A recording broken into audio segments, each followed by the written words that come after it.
राम गोपाल जी की इनको जो है ना 2 से 3 मिनट या 5 मिनट के अंदर अपना कंप्लीट करें चीज़ों को। यहाँ पर भारत माता की, भारत माता की, इनकलाब जिंदाबाद, इनकलाब जिंदाबाद, इनकलाब जिंदाबाद। जीना है तो कदम कदम पर, कदम कदम पर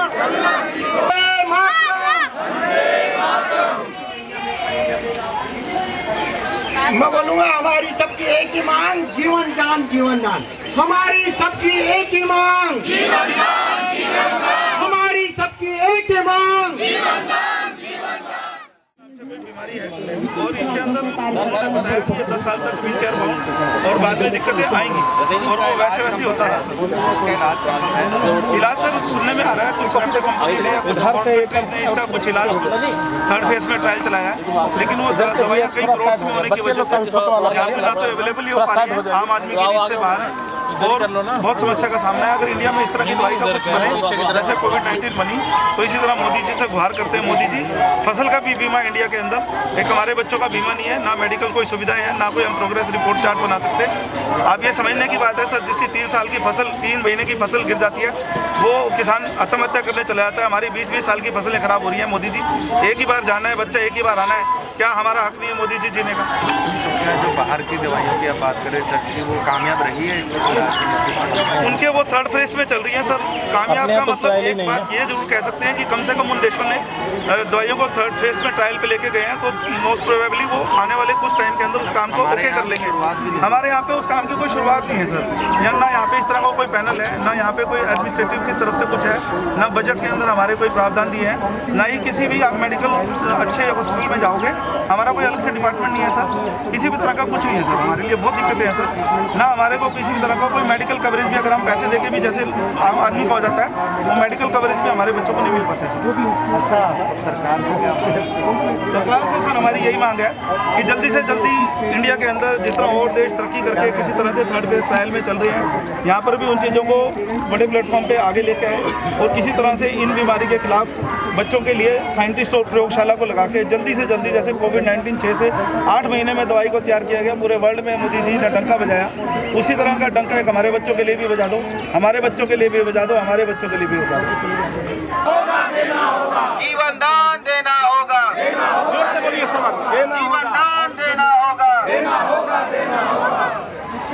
मेरा बेटा जो है ना 8 साल का है, अयान जिज्ञासु, उसका भी जो है ना DMD से जो है ना ग्रसित है। ये एक ऐसी जेनेटिक डिसऑर्डर है कि जिसका अभी कोई ट्रीटमेंट है नहीं, तो अभी दूसरे कंट्रीज़ में इसकी मतलब एबिलिटी है मेडिसिन की, तो वो यहाँ जल्द आए। और इंडिया में बहुत सारे ऐसे बच्चे हैं जिसको वो ट्रीटमेंट नहीं मिल रही है और 17 से 18 वर्ष की उम्र में जो है ना वैसे बच्चे एक्सपायर हो जा रहे हैं। और दूसरी चीज़ क्या है ना कि हम अपने देश में जो है ना आजकल ज़्यादा जुड़ रही है मेक इन इंडिया की, तो अगर मेक इन इंडिया के तहत अगर जो है ना यहाँ पे जो है ना जीन थेरेपी की जो है ना, अगर बाहर इलाज कराते कितना खर्चा आता है बाहर कराने में, तो वो तो जो है ना कॉस्ट हम तो बता नहीं सकते हैं अप्रोक्स की क्या आएगी, बट करोड़ों में है उसकी वैल्यू, ठीक है ना। हर इसमें बहुत सारे टाइप्स हैं, तो जो है ना सारे टाइप्स का अलग अलग जो है ना कॉस्टिंग है, तो हम कॉस्टिंग को बता नहीं सकते। कौन सी सरकार से किससे मांग कर रहे हैं? ऑब्वियसली हेल्थ मिनिस्टर एंड माननीय प्रधानमंत्री से, केंद्र सरकार से जो है ना हम अपील करेंगे कि इस चीज़ों को जो है ना यहाँ लाए, मेक इन इंडिया के तहत जो है ना इसको जो है ना जीन थेरेपी की। अभी आप 10-15 दिन पहले भी आए थे दिल्ली के जंतर मंतर। जी हाँ, जी हाँ। क्या इसीलिए कोई सुनवाई कहीं कुछ हुआ नहीं? मतलब अब तो जो है ना कम से कम पहले क्या थी कि लोगों में अवेयरनेस नहीं थी इस चीज़ों को, तो 6 फरवरी को हम लोग जंतर मंतर में आए थे और उस दिन लगभग जो है ना 21 स्टेट में किया गया था। अब जो है उस चीज़ को जो है ना हम लोगों ने नेशनल लेवल पे एक मुहिम छेड़ी है और सारे पेरेंट्स, सारे बच्चे को हम लोग यहाँ पे लाए हैं, इकट्ठे किए हैं। कितनी जगह से बच्चे आए हुए हैं और उनके पेरेंट्स? 21 स्टेट से आए हैं और ये सारे को जो है ना हम लोग। अगर सरकार नहीं सोचती आपके बच्चों के बारे में, आगे के कदम क्या उठेंगे? मेरा तो जो है ना यही मानना है कि जो है ना आगे भविष्य खतरे में है। ये जो है ना अगर ऐसे बढ़ते रही, अगर इंडिया की रेशियो देखेंगे तो जो है ना एवरी 3500 बच्चों में ये जेनेटिक डिसऑर्डर हो रही है। तो ये बहुत बड़ी समस्या है। क्या ये बीमारी छूने से या किसी उससे भी लगती नहीं, है? ऐसे कुछ नहीं है, ये तो जेनेटिक डिजीज है जिसके चलते ये हो रही है। ठीक है, तो ऐसी कोई बीमारी नहीं है। तो ये अगर आज नहीं संभलेंगे तो कल होके जो है ना नेचुरली अगर 3500 बच्चे को जो है ना ऐसी प्रॉब्लम आती जाएगी तो यू कैन इमेजिन कि जो है ना आगे कितने पॉपुलेशन में होते जाएगी। तो इससे जो है ना नेचुरली जो है ना अपने भारत के भविष्य खतरे में जो है ना पड़ रहा है, इसको जो है ना किया जाए। हुआ क्या कहेंगे, कितने कहना चाहते हो आप? बीमारी का जल्दी इलाज है। Very good. क्या चाहते हो, किससे क्या मांग करोगे अपने इलाज के लिए? जल्दी इलाज है, किसे मांग करें? इतनी सभी अभिभावक से अनुरोध है, बच्चे के क्या चाह रहे हैं आप? दवाई किससे चाह रहे हैं? मोदी जी। हेलो, सुंदर जी से निवेदन करूँगा।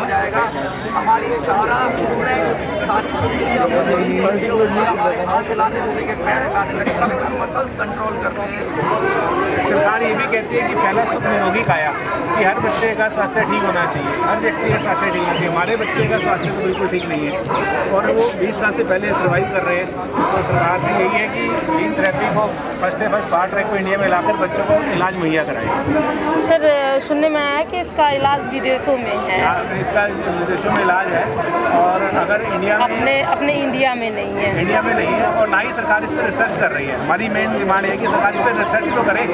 इतने सारी बीमारी का उन्होंने रिसर्च किया, यहाँ तक कि कोरोना ऐसे बीमारी का रिसर्च अपने देश में हुआ, तो खैर इन बच्चों के सामने से हट जाएं। मतलब मेरे कहने से आप लोग हट जाइए, अगर सरकार कोरोना जैसी दवाई बना सकती है 6-8 महीने में, तो ये बच्चे मौत के नज़दीक खड़े हैं। ये तो देश का भविष्य है। इन्हें अनदेखा किया जा रहा है। अनदेखा किया जा रहा है। इससे पहले हमने 6 फरवरी को पूरे हिंदुस्तान में अलग अलग स्टेट में भी आवाज़ उठाई थी। इसीलिए आज हम लोग सेंटर में एकत्रित हुए हैं कि सरकार हम पे ध्यान दें। कहाँ के बच्चे आए होंगे सर? 28 स्टेटों से आए हैं मैडम। हरियाणा, पंजाब, हिमाचल, JNK, राजस्थान, जम्मू कश्मीर, कर्नाटका, बंगाल, महाराष्ट्र, बिहार, सब स्टेट से बच्चे और पेश आए हैं। सारे स्टेट से बच्चे हैं। उत्साहवर्धन के लिए अपनी कोई बड़ी ऐसी कविता हमको सुनाए सर, हम आपकी आवाज़ ही रहेंगे। नमस्कार, यहाँ पर लग गया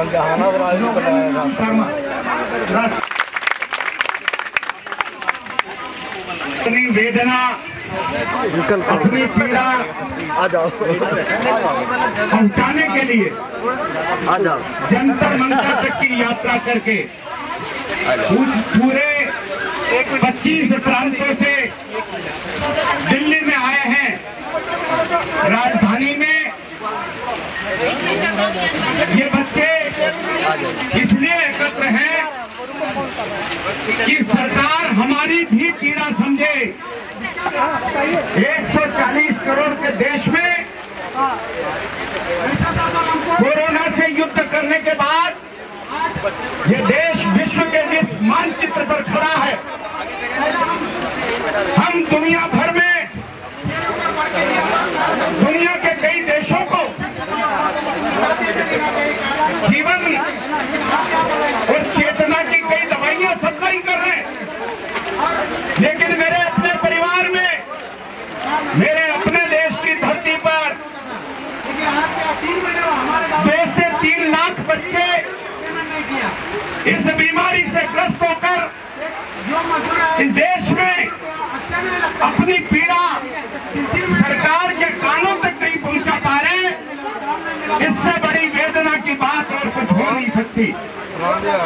ये हमारे जो बच्चे हैं, इनके लाचार माता पिता, हम लोग सब इन बच्चों के जीवन के लिए, इन बच्चों की खुशहाली के लिए सरकार से गुहार करने के लिए इस जंतर मंतर के प्रांगण में एकत्रित आए हैं।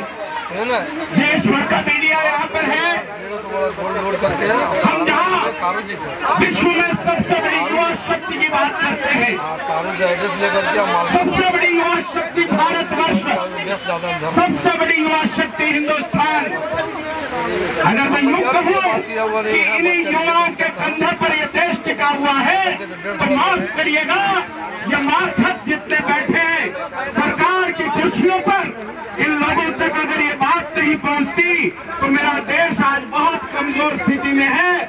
जब 2 से 3 लाख बच्चे इस रोग से ग्रस्त होकर अपनी आवाज पहुंचाने के लिए यहाँ पर एकत्र आना पड़ रहा है, यहाँ पर इकट्ठा होना पड़ रहा है। चिकित्सा के लोगों को चाहिए, आज इतनी बड़ी बीमारी के बावजूद लोगों का ध्यान नहीं है, लोगों को ये पता नहीं है कि मेरे देश का युवा कितना कमजोर है, किस बीमारी से ग्रस्त है। हम विश्व गुरु बनाने के इतने बड़े राष्ट्र में जब इतने करदाता हैं और इतना पैसा धूल में मिलाया जा रहा है, तो क्या इन बच्चों के भले के लिए वो पैसा काम नहीं आ सकता?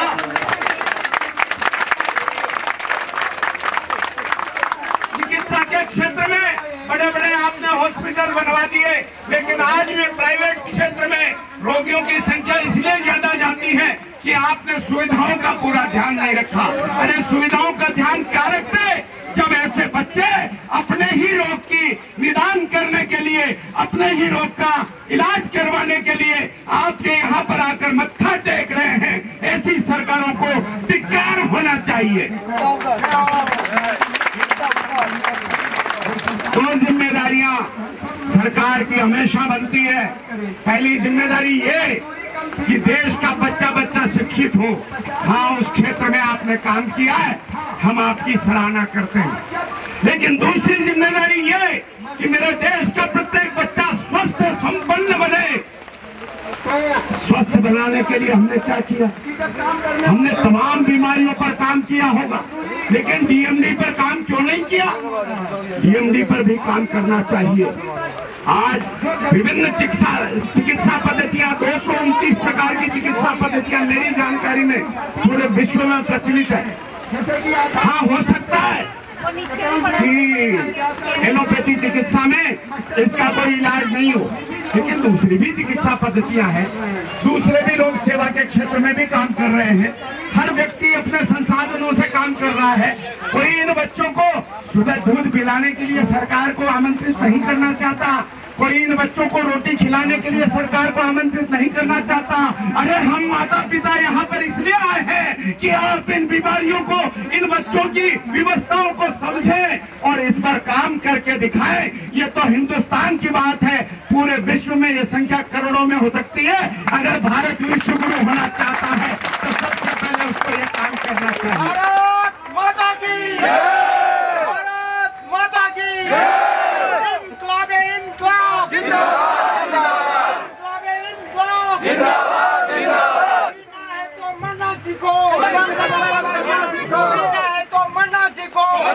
हम बच्चों की एक ही बात, जीवन दान, जीवन दान, जीवन दान देना होगा, देना होगा, देना होगा। हम बच्चों की एक ही बात, जीवन दान, जीवन दान, जीवन दान देना होगा, देना होगा, देना होगा। जीवन दान देना होगा, देना होगा, देना होगा। हम बच्चों की एक ही बात, जीवन दान, जीवन दान, जीवन दान देना होगा, देना होगा, देना होगा। ये आवाज उन कानों तक पहुंचनी चाहिए, ये आवाज वहां तक पहुंचनी चाहिए, उनकी खिड़कियां खुलनी चाहिए और इन बच्चों को जीवन दान मिलना चाहिए। अगर जीवन दान मिलना चाहिए, अगर जीवन दान मिलना चाहिए, मेरे साथ जितने लोग खड़े हैं एक बार मेरे साथ होकर बोलिए, भारत माता की, भारत माता की। आप लोग सब तैयार हैं कि बच्चों को जीवन दान मिले? सरकार के कानों तक ये आवाज पहुंचे, आप इसके लिए तैयार हैं? आवाज कमजोर है, एक बार आकाश गुंजायमान कीजिए, भारत माता की। अब मुझे लगता है कि फिर से निर्मल कर सकते हो तुम गंगा के धारों को, फिर दावानल कर सकते हो दहक रहे अंगारों को, फिर हुंकार बना सकते हो इनकलाब के नारों को, तुम मुट्ठी में कर सकते हो सूरज चांद सितारों को। तुम चाहो तो कतरा कतरा रत्नाकर हो सकता है, तुम चाहो तो कंकर कंकर शिव शंकर हो सकता है, तुम चाहो तो राम राज्य का दौर शुरू हो सकता है, और तुम चाहो तो भारत फिर से विश्व गुरु हो सकता है।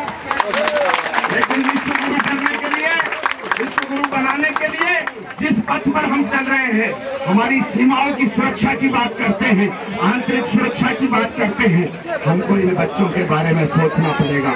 ये मेरे देश का भविष्य है, ये भारत का भविष्य है। अगर भारत का भविष्य लाचार हो गया तो माफ कीजिए, आपके सपने कभी पूरे नहीं हो सकते, पूरे नहीं हो सकते।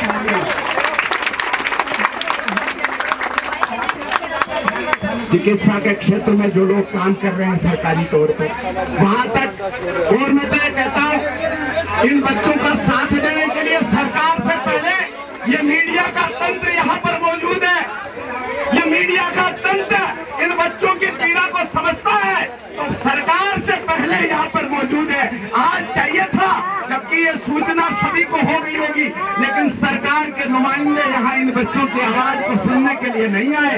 मैं इस मीडिया का धन्यवाद ज्ञापित करता हूँ कि आज आपने इन बच्चों की आवाज को बुलंद बनाने के लिए जो काम किया है, ये बच्चे आपको दुआएं देंगे, ये बच्चे आपके भविष्य की अच्छी शुभकामना करेंगे। आपने इन बच्चों को जीवन दान दिया है, ऐसा मैं मानता हूँ मीडिया के भाई लोगों। और मीडिया के लोगों, यदि आपने चाहा तो इन बच्चों को भी आसमान छूने का वक्त अपने जीवन में मिलेगा। मैं बहुत सैल्यूट करता हूँ मीडिया को, जिस प्रकार से इन बच्चों की आवाज को आपने कवर किया। मुझे बहुत अच्छा लगा। यहाँ पर जितने लोग आए हुए हैं सब अपना अपना काम छोड़ के आए हुए निश्चित रूप से, लेकिन इनके साथ एकजुट होकर, अपने को एकता से एकजुट होकर इन बच्चों की आवाज को उन जिम्मेदार लोगों तक पहुंचाने की जिम्मेदारी हमारी है। और मीडिया के भाई इसमें सहयोग कर रहे हैं, ये हमारे लिए बहुत बड़ी बात है, बहुत बड़ी बात है। हम निश्चित रूप से प्रतिबद्ध होकर साधना करेंगे। अरे इनका जीवन हमसे अलग नहीं है, सेवा तो हम कर लेंगे, लेकिन आज 50-50, 40-40, 25 हजार रुपया हर महीने इन बच्चों पर खर्च करने के लिए जो चाहिए, जो महंगी दवाइयाँ हैं, करोड़ों रुपए आप दवाइयों के करोड़ों रुपए दान कर देते हैं, हमारी खरीदने की शक्ति नहीं है।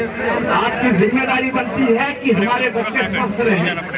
इसलिए सरकार को आगे आकर यदि इस क्षेत्र में काम करना है तो हम आपके साथ खड़े हो जाएंगे, लेकिन यदि आपने इस आवाज को नहीं सुना तो माफ कीजिएगा, ये जो भारत माँ की जयकार है, ये उठते हुए स्वर कर आंदोलन के रूप में खड़े हो जाएंगे और आपकी कुर्सियां डगमगाने लगेगी तो फिर हमको मत पूछना, हमको मत कहना।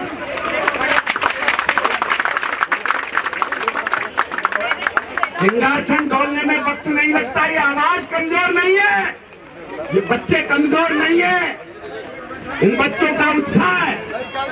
आप उन परिवारों में जाकर देखिए तो पता लगेगा, बच्चे कमजोर नहीं है, इनकी आवाज कमजोर नहीं, इनके हौसले भी बुलंद हैं, इनके हौसले भी कम नहीं। लेकिन आज आप लोग जो आए हैं, तो आपको मैं कहना चाहता हूँ, अभी तो एक पग तुमने उठाया कर्म के योगी, अभी तो एक पग उठाया, आज पहला कदम है ये, लेकिन ये पहला कदम इन बच्चों को स्वर्णिम जीवन देगा, ऐसा मैं उम्मीद जताता हूँ।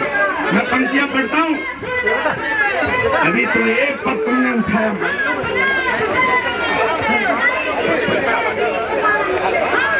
अभी तो एक पग तुमने उठाया कर्म के योगी, कदम 2-4 भी जो चल दिए तो बात क्या होगी। अभी जब मुट्ठियों में कैद कर लोगे रवानी को, छुटेंगे मील के पत्थर तुम्हारी आगवानी को। कदम को बेतालियां घंघोर करना, थोड़ी आवाज उठे। अभी तो एक पग तुमने उठाया कर्म के योगी, कदम 2-4 भी जो चल दिए तो बात क्या होगी। कभी जब मुट्ठियों में कैद कर लोगे रवानी को, झुकेंगे मील के पत्थर तुम्हारी आगवानी को। गगन को वेद कर होगा नए प्रतिमान का लेखन, निशाना साध लोगे तो करोगे लक्ष्य का भेदन। नहीं मिलती किसी से भी तुम्हारे हाथ की रेखा, लकीरें खींच कर तुमने लिखा तकदीर का लेखा। विनय का भाव, ये विनय का भाव है, विनय का भाव सक्षम को क्षमा का गुण सिखाता है, मगर अन्याय के आगे प्रणि पौरुष दिखाता है। प्रतिज्ञा और पौरुषी तुम्हारे धीर का परिचय, शिलाओं पर लिखा होगा प्रतापी वीर का परिचय। प्रतिज्ञा ठान लेता वो सितारे तोड़ सकता है, धरित्री को उठा कर में गगन से जोड़ सकता है, सकल ब्रह्मांड मुट्ठी में दबाकर फोड़ सकता है, और हवा का रुख जिधर चाहे उधर ही मोड़ सकता है। देश के भक्तों तुम्हें ही राम बनना है। अरे वो देश के भक्तों तुम्हें ही राम बनना है। जब तक हमारे संकल्प पूरे नहीं हो जाते, इन बच्चों को कोई रास्ता नहीं मिल जाता, उजाला नहीं मिल जाता। देखो ये जितने लोग साथ देने के लिए खड़े, मैं उनसे कहता हूँ, हमारे कवि कुनबे के बड़े कवि हुए कुंवर बेचैन जी गीतकार हुए, उन्होंने 2 पंक्तियां कही।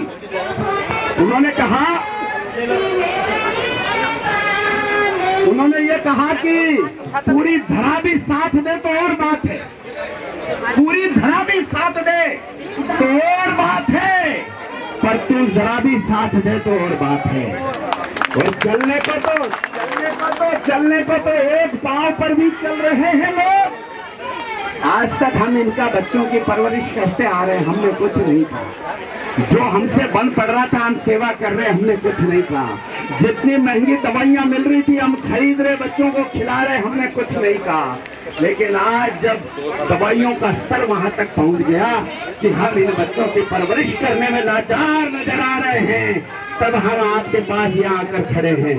पूरी धरा भी साथ दे तो और बात है, पर तू जरा भी साथ दे तो और बात है। और चलने को तो एक पांव पर भी चल रहे हैं लोग, पर दूसरा भी साथ दे तो और बात है, और दूसरा भी साथ दे तो और बात है। पर देख आया हूँ, मुझे कल सूचना मिली कि इस प्रकार से बच्चों ने ये तय किया है, बच्चों और बच्चों के माता पिता ने, कि सरकार तक हमारी पीड़ा पहुंचे। मैं इस पीड़ा को पहुंचाने में एक सहभागी की भूमिका में हूँ। और इसी जिस प्रकार से मीडिया ने जो योगदान किया है, मैं भी अकिंचन की भूमिका में आपके साथ खड़ा हूँ। जब तक इन बच्चों को नया उजाला नहीं मिल जाता, जब तक इन बच्चों को रोशनी नहीं मिल जाती, जब तक इनकी रात का अंत नहीं होता, तब तक एक कदम से कदम और कंधे से कंधा मिलाकर हम बच्चों के साथ खड़े हैं, आप माता पिताओं के साथ खड़े हैं। और जब तक सरकार तक ये आवाज नहीं पहुंचेगी, हम पुरजोर कोशिश करेंगे, हम पुरजोर कोशिश करेंगे इसी तरह की आवाज आसमान में गुंजायमान रहे, और हम इन बच्चों के साथ खड़े होकर इस आवाज को वहां तक पहुंचाएंगे। अरे आप नहीं सुनोगे, आप नहीं सुनोगे। देखिए, लोकतंत्र में भगवान का दूसरा नाम सरकार होता है, उनकी जिम्मेदारी है, इसलिए हम आपके पास खड़े। नहीं तो बड़ी अदालत में जाएंगे, और बड़ी अदालत में जाने के बाद आपका भविष्य अगर दांव पे लग जाए तो हमें मत कहना। हम तो बच्चों की पीड़ा के साथ खड़े हैं, बच्चों की बीमारी का इलाज चाहते हैं। हमारी और कोई इच्छा नहीं, हमारी कोई राजनीतिक महत्वाकांक्षा नहीं, हमारी कोई और इच्छा नहीं, कोई लाभ नहीं प्राप्त करना चाहते। अरे इनका इलाज हो जाए सुविधाजनक तरीके से। और मैं कहता हूँ मेडिकल इंस्टीट्यूट में, एम्स में इसका एक अलग से डिपार्टमेंट होना चाहिए, और उस डिपार्टमेंट के माध्यम से इन बच्चों को इलाज मुहैया कराने के लिए देश भर में सुविधाएं दी जानी चाहिए। प्रत्येक हॉस्पिटल में जिस प्रकार से अन्य रोगों की चिकित्सा होती है, उस प्रकार से इस रोग की भी चिकित्सा की व्यवस्था की जानी चाहिए। बस मैं इतना ही कहकर अपनी वाणी को विराम देना चाहता हूँ। हम संकल्प भाव के लोग हैं, मेवाड़ के लोग हैं, माना प्रताप की धरती के लोग हैं। हमारी संकल्पना को, हमारे प्रण को, हमारे संकल्प को हल्के में मत लेना, हल्के में लेने की जरूरत नहीं है। इन बच्चों की आवाज को बुलंद करने के लिए, अगर इन बच्चों की आवाज भी अगर आप सुनना चाहते हो तो सुन लीजिए, और बद्री के लोग खड़े, जिम्मेदार लोग खड़े, वो भी सुन लीजिए। बच्चे बोलेंगे और कोई नहीं बोलेगा। बोलो बच्चों, भारत माता की। ये आवाज बच्चों की आवाज है। अगर ये आवाज आज यहाँ तक निकल रही है तो कल आपके कानों के पर्दे फाड़ने के लिए भी निकल जाएगी, ऐसी कोई बात नहीं। हमारे प्रण को गंभीरता से ले लेना, और तब हम चाहते हैं, कितनी बार कह दूं कि बस इन बच्चों को नया जीवन मिल जाए, इनको इलाज मिल जाए। मैं भावुक हूं, मुझे शब्द नहीं मिल रहे कि मैं उनके गुहार को किन शब्दों में आप तक पहुंचाऊं। बस जिस प्रकार माता पिता के दिल में दर्द होता है, सरकार उतना दर्द अपने दिल में पाल कर इन बच्चों का इलाज करने के लिए, इनकी सेवा करने के लिए प्रतिबद्ध हो जाओ। हमें और कुछ नहीं कहना। बहुत बहुत धन्यवाद। जय हिंद, जय भारत।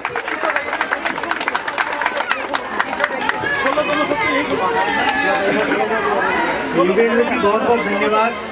आपने जिस तरीके से आके सब लोगों के बीच में जोश का संचार किया है, उसके लिए हम आपके बहुत आभारी हैं। तो इसके पहले कि योगेंद्र जी स्टेज से आगे जाए, हम चाहेंगे कि हमारे बच्चों के हाथ से हम उनको एक छोटा सा कुछ गिफ्ट दें।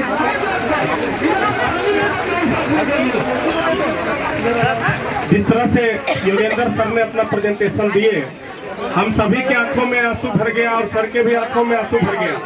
सरकार को मैं एक चीज कहना चाहूंगा, जो भरा नहीं है भावों से, जिसमें बहता रसधार नहीं, वह हृदय नहीं पत्थर है जिसमें इन बच्चों से प्यार नहीं। सरकार ये सोई हुई है, सरकार को इन बच्चों से कोई प्यार नहीं है। इसलिए हम यही कहेंगे कि आज जिस तरह से हम लोग ने छोटा सा शुरुआत किए हैं, इस लड़ाई को हर हाल में मरते दम तक, जब तक बच्चों का इलाज न दे सरकार, तब तक हम लड़ते रहेंगे। आवाज दो हम एक है, आवाज दो हम एक है, हम बच्चों की एक ही मांग, हम बच्चों की एक ही मांग।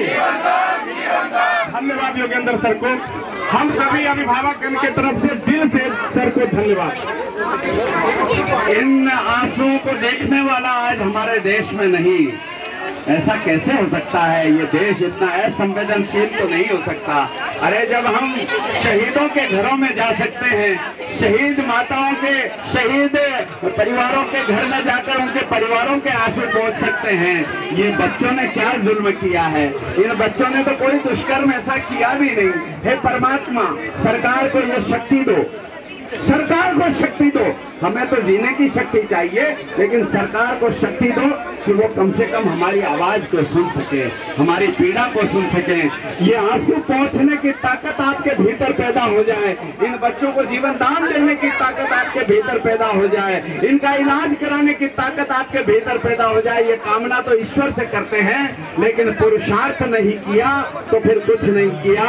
सरकार के लोगों को चाहिए कि इन आंसुओं की गंभीरता को समझें, इनकी पीड़ा को समझें, इसमें छुपे हुए दर्द को समझें और इन बच्चों के लिए आकर खड़ी हो जाए। सबसे पहले आयान, बाबू आयान योगेंद्र सर को हम सबकी तरफ से आभार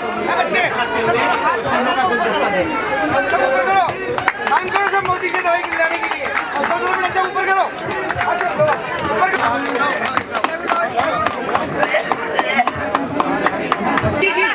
हमें एक ही इच्छा है, एक ही चीज चाहते हैं कि मोदी जी हमारे बच्चों को जीवन दान दें, हमारे बच्चों के इलाज के लिए, इनके उपचार के लिए जो थेरेपी, जो दवाइयाँ, जो इंजेक्शन अगर विदेशों में मौजूद है तो वो हमारे भारत राज्य में भी, हमारे भारत में लाया जाए। बचपन में थे ये परेशान, बचपन में थे ये नादान, अपनी शैतानी से करते थे ये घर में सबको परेशान। जैसे जैसे ये बढ़ने लगे, चलने फिरने में गिरने लगे, जैसे जैसे ये बढ़ने लगे, चलने फिरने में गिरने लगे। स्कूल जाना भी हो गया था इनका कम, स्कूल जाना भी हो गया था इनका कम। इनके माँ बाप की आंखें अब रहने लगी थी नम, इनके माँ बाप की आंखें अब रहने लगी थी नम। इनको दौड़ते देखना एक सपना है, इनको फिर से दौड़ते देखना एक सपना है। ये समझ गए थे हम, ये समझ गए थे हम। आहिस्ता आहिस्ता इनके बचपन को, आहिस्ता आहिस्ता इनके बचपन को निकलने लगी ये एमडी की बीमारी, निकलने लगी ये एमडी की बीमारी। इस रोग से हजारों मासूमों की, इस रोग से हजारों मासूमों की जाने चली गई कितनी बेचारी, जाने चली गई कितनी बेचारी। असहाय माँ बाप दवाई की खातिर, असहाय माँ बाप दवाई की खातिर मोदी जी से करने लगे गुहार, मोदी जी से करने लगे गुहार। दे दीजिए मोदी जी, दे दीजिए मोदी जी इन बच्चों को भी स्वस्थ जीवन जीने का अधिकार, स्वस्थ जीवन जीने का क्यों इन बच्चों की बेबस हालत नहीं देख पाती ये सरकार? क्यों इन बच्चों की बेबस हालत नहीं देख पाती ये सरकार? क्या मोदी जी नहीं आपको, क्या मोदी जी नहीं आपको इन बेबस बच्चों से प्यार, इन बेबस बच्चों से प्यार? दवाई थेरेपी नहीं दे सकते, दवाई थेरेपी नहीं दे सकते, न कर सकते इनका उपचार, न कर सकते इनका उपचार। इन बच्चों को अगर ये रोग मिला, इन बच्चों को अगर एंटी रोग मिला, तो इन बच्चों का तो नहीं है कसूरवार, इन बच्चों का तो नहीं है कसूरवार। अरे ये बच्चे भी जीना चाहते हैं, ये बच्चे भी जीना चाहते हैं, खुले आकाश में उड़ना चाहते हैं, खुले आकाश में उड़ना चाहते हैं। होकर बड़े ये देश के लाल, होकर बड़े ये देश के लाल, इस वतन की सेवा करना चाहते हैं, इस वतन की सेवा करना चाहते हैं। क्या ये सरकार नहीं देगी इन्हें कोई इलाज? क्या ये सरकार नहीं देगी इन्हें कोई इलाज? आखिर क्यों नहीं सुनती सरकार? आखिर क्यों नहीं सुनती सरकार इन बच्चों की दर्द भरी आवाज, इन बच्चों की दर्द भरी आवाज? आज साथ आकर हम सब, आज साथ आकर हम सब एक ही बात को चाहते हैं, एक ही बात को चाहते हैं। ये बच्चे हैं नादान, ये बच्चे हैं नादान। मोदी जी दे दीजिए इन्हें जीवन दान, दे दीजिए इन्हें जीवन दान। इतनी छोटी सी उम्र में ये नहीं मरना चाहते हैं, इतनी छोटी सी उम्र में ये नहीं मरना चाहते हैं। दूसरे बच्चों की तरह ये भी जीना चाहते हैं, दूसरे बच्चों की तरह ये भी जीना चाहते हैं। समय है इनके पास बहुत कम, समय है इनके पास बहुत कम। ये भी है इस अखंड भारत की संतान, ये भी है इस अखंड भारत की संतान।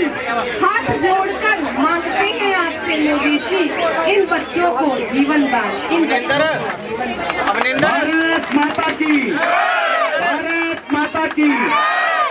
और हमारे बीच में सरकार तक ये बात पहुंचे, इस आवाज को और बुलंदी बेनिया बजाकर अरुण जेटली का स्वागत करें, सम्मान करें। साथ में हमारे सभी कुल के भाई चिराग जैन यहाँ पर उपस्थित है। चिराग जैन भी चाहते हैं इन बच्चों को ओढ़ने की इच्छा इनकी पूरी हो जाए, इनके दर्द को समझना चाहते हैं, इनके आवाज को बुलंद करना चाहते हैं। चिराग जैन कविता के क्षेत्र में कोई अनजान नाम नहीं है, किसी परिचय के मोहताज नहीं है। भाई चिराग जैन भी हमारे बीच आए हैं। चिराग जैन को आप वैसे तो अनेक टीवी चैनल पे देखते होंगे अरुण जी के साथ में, लेकिन आज हमारे बीच इन बच्चों को जीवन दान देने की इस आवाज को बुलंद करने के लिए आए हैं। मैं आप सबसे गुजारिश करता हूं कि इतनी तालियों से काम नहीं चलेगा, जोरदार तालियों से भाई चिराग जैन का भी स्वागत और सम्मान।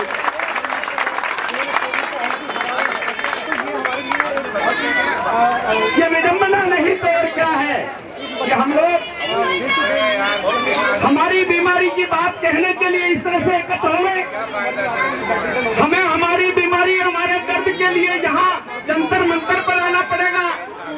अरे जिम्मेदारी तो आपकी बनती है महामहिम, जिम्मेदारी तो आपकी बनती है महाशय कि आप अपने नुमाइंदों को इनके घर परिवार तक भेजिए, इनके दर्द हो सकती है इनके घर तक जाकर मुहैया कराएं। ये सरकार की जिम्मेदारी बनती है। हमने सरकार को बनाया इसलिए है, लेकिन जब ये नहीं हुआ तो हमें अरुण जी जैसे और चिराग जैसे बड़े लोगों को यहाँ पर आमंत्रित करना पड़ा। हम चाहते हैं कि इस आवाज को सरकार सुन ले, इन बच्चों को नया जीवन मिल जाए। कौन मरना चाहता 20, 22, 25 साल की उम्र में? साथ कोई नहीं मरना चाहता। और उन माता इसलिए 20, 22, 25 साल की उम्र में, अरे हाँ, हम यूं मरने में तो कोई कसर नहीं। वो भगत सिंह इसी उम्र में फांसी पर चढ़ गए थे, लेकिन भगत सिंह की तरह मरना तो स्वीकार है, लेकिन इस डीएमडी से इस तरह लाचार होकर मरना हमको स्वीकार नहीं। मैं चाहता हूँ इस पर मिलाने के लिए पहले मेरे छोटे भाई चिराग जैन यहाँ पर है। मैं चिराग जैन को बड़े सम्मान के साथ आमंत्रित करता हूँ कि आइए, सरकार तक इस आवाज को बुलंदी से पहुंचाने के लिए हमें आपका भी योगदान चाहिए। भाई चिराग जैन आए तो आपकी तालियों की गड़गड़ाहट गूंजे, आकाश गुंजायमान होना चाहिए। भाई चिराग जैन। जनता और जनता के बीच में एक रिश्ता होता है। जनता जब किसी भी प्रकार के दर्द से पीड़ित होती है तो वो आवाज लगाती है। सत्ता का कर्तव्य है, सत्ता का धर्म है कि वो उस आवाज को सुने। हमारी मांगे सही है या गलत इसका निर्णय बाद में होगा, लेकिन वो मांगे सुनी जाए इसका निर्णय पहले होना चाहिए। शेष बात रही, अभी योगेंद्र जी इस बात को कह रहे थे कि हमें मरना कैसे पसंद है और कैसे नहीं। हम लोग तो क्वालिटी वाले लोग हैं साहब, हम लोग क्वांटिटी वाले लोग नहीं हैं। जिंदगी लंबी हो ये जरूरी नहीं है, लेकिन जितनी हो उतनी भरपूर हो। हम लोगों ने कितनी जिंदगी जी है बिल्कुल महत्वपूर्ण नहीं है, लेकिन हमने कैसी जिंदगी जी है महत्वपूर्ण है। अगर आज हम लोग किसी भी प्रकार से विक्षिप्त हैं तो सबसे पहले तो ये स्वीकार कीजिए कि हम अपने आप को कमजोर मानना बंद करें, क्योंकि कमजोर मानकर कंठ से जो आवाज निकलेगी वो कमजोर आवाज होगी। अपने आप को बलवान माने, और बलवान इसलिए माने कि हमारे पास इतिहास है, हमारे पास कोई बहुत लंबी चौड़ी उम्र जीने वाले लोगों ने कोई बहुत बड़े काम नहीं किए, बहुत छोटी उम्र जीने वालों ने बहुत बड़े बड़े काम कर दिए। गीता कहती है किसी समस्या को स्वीकार कर लेना उसका पहला समाधान है। तो सबसे पहले हम ये स्वीकार कर लें कि हम समस्या से ग्रसित हैं। अब इसके बाद हमारी जितनी ऊर्जा लगेगी वो समस्या की चीर-फाड़ करने में नहीं लगेगी, हमारी ऊर्जा इसमें लगेगी कि हम समस्या के समाधान की ओर खोजें। और एक बात और, जिस दिन चिल्लाना पड़े उस दिन सब लोग संवेद स्वर में एक साथ चिल्लाना, हम लोग आपके साथ चिल्लाएंगे। और एक बात और, आप लोग ये ना समझे कि हमारी उम्र कम है और इनकी उम्र बहुत ज्यादा है। हम सब लोग जिंदगी में हर पल ऐसे एक न एक हादसे से गुजरते रहते हैं जो किसी भी क्षण हमारी उम्र इसी समय खत्म कर सकता है। इसलिए आयु का शोक मनाना इसी क्षण से बंद करें, अपनी आवाज को बुलंद करें, और अगर जनता दर्द के साथ आवाज निकालेगी तो अच्छी से अच्छी सरकार और सत्ता के तानों में दूर रहने लगे। सवाल बदलेंगे जिंदगी के। सब बच्चों से एक बात कहना चाहता हूँ, मैंने खुद मौत को बहुत करीब से देखा है। मैंने अपने दिल को बाहर निकालकर डॉक्टरों के हाथ में दे दिया और डॉक्टरों ने चीर-फाड़ करके उसे वापस इस शरीर में लगाया। मैंने 35 मिनट की मृत्यु की जिंदगी इस शरीर में जी है। उसके बाद आपको कहना चाहता हूँ, अपने आप को कमजोर कर लेना अपने आप की हार की ओर बड़ा पहला कदम है। सवाल बदलेंगे जिंदगी के, जवाब अपने यही रहेंगे। हम आज भी 100% खड़े हैं, हम उस समय भी सही रहेंगे। हमें सिर्फ अपने आप को इकट्ठा करना है।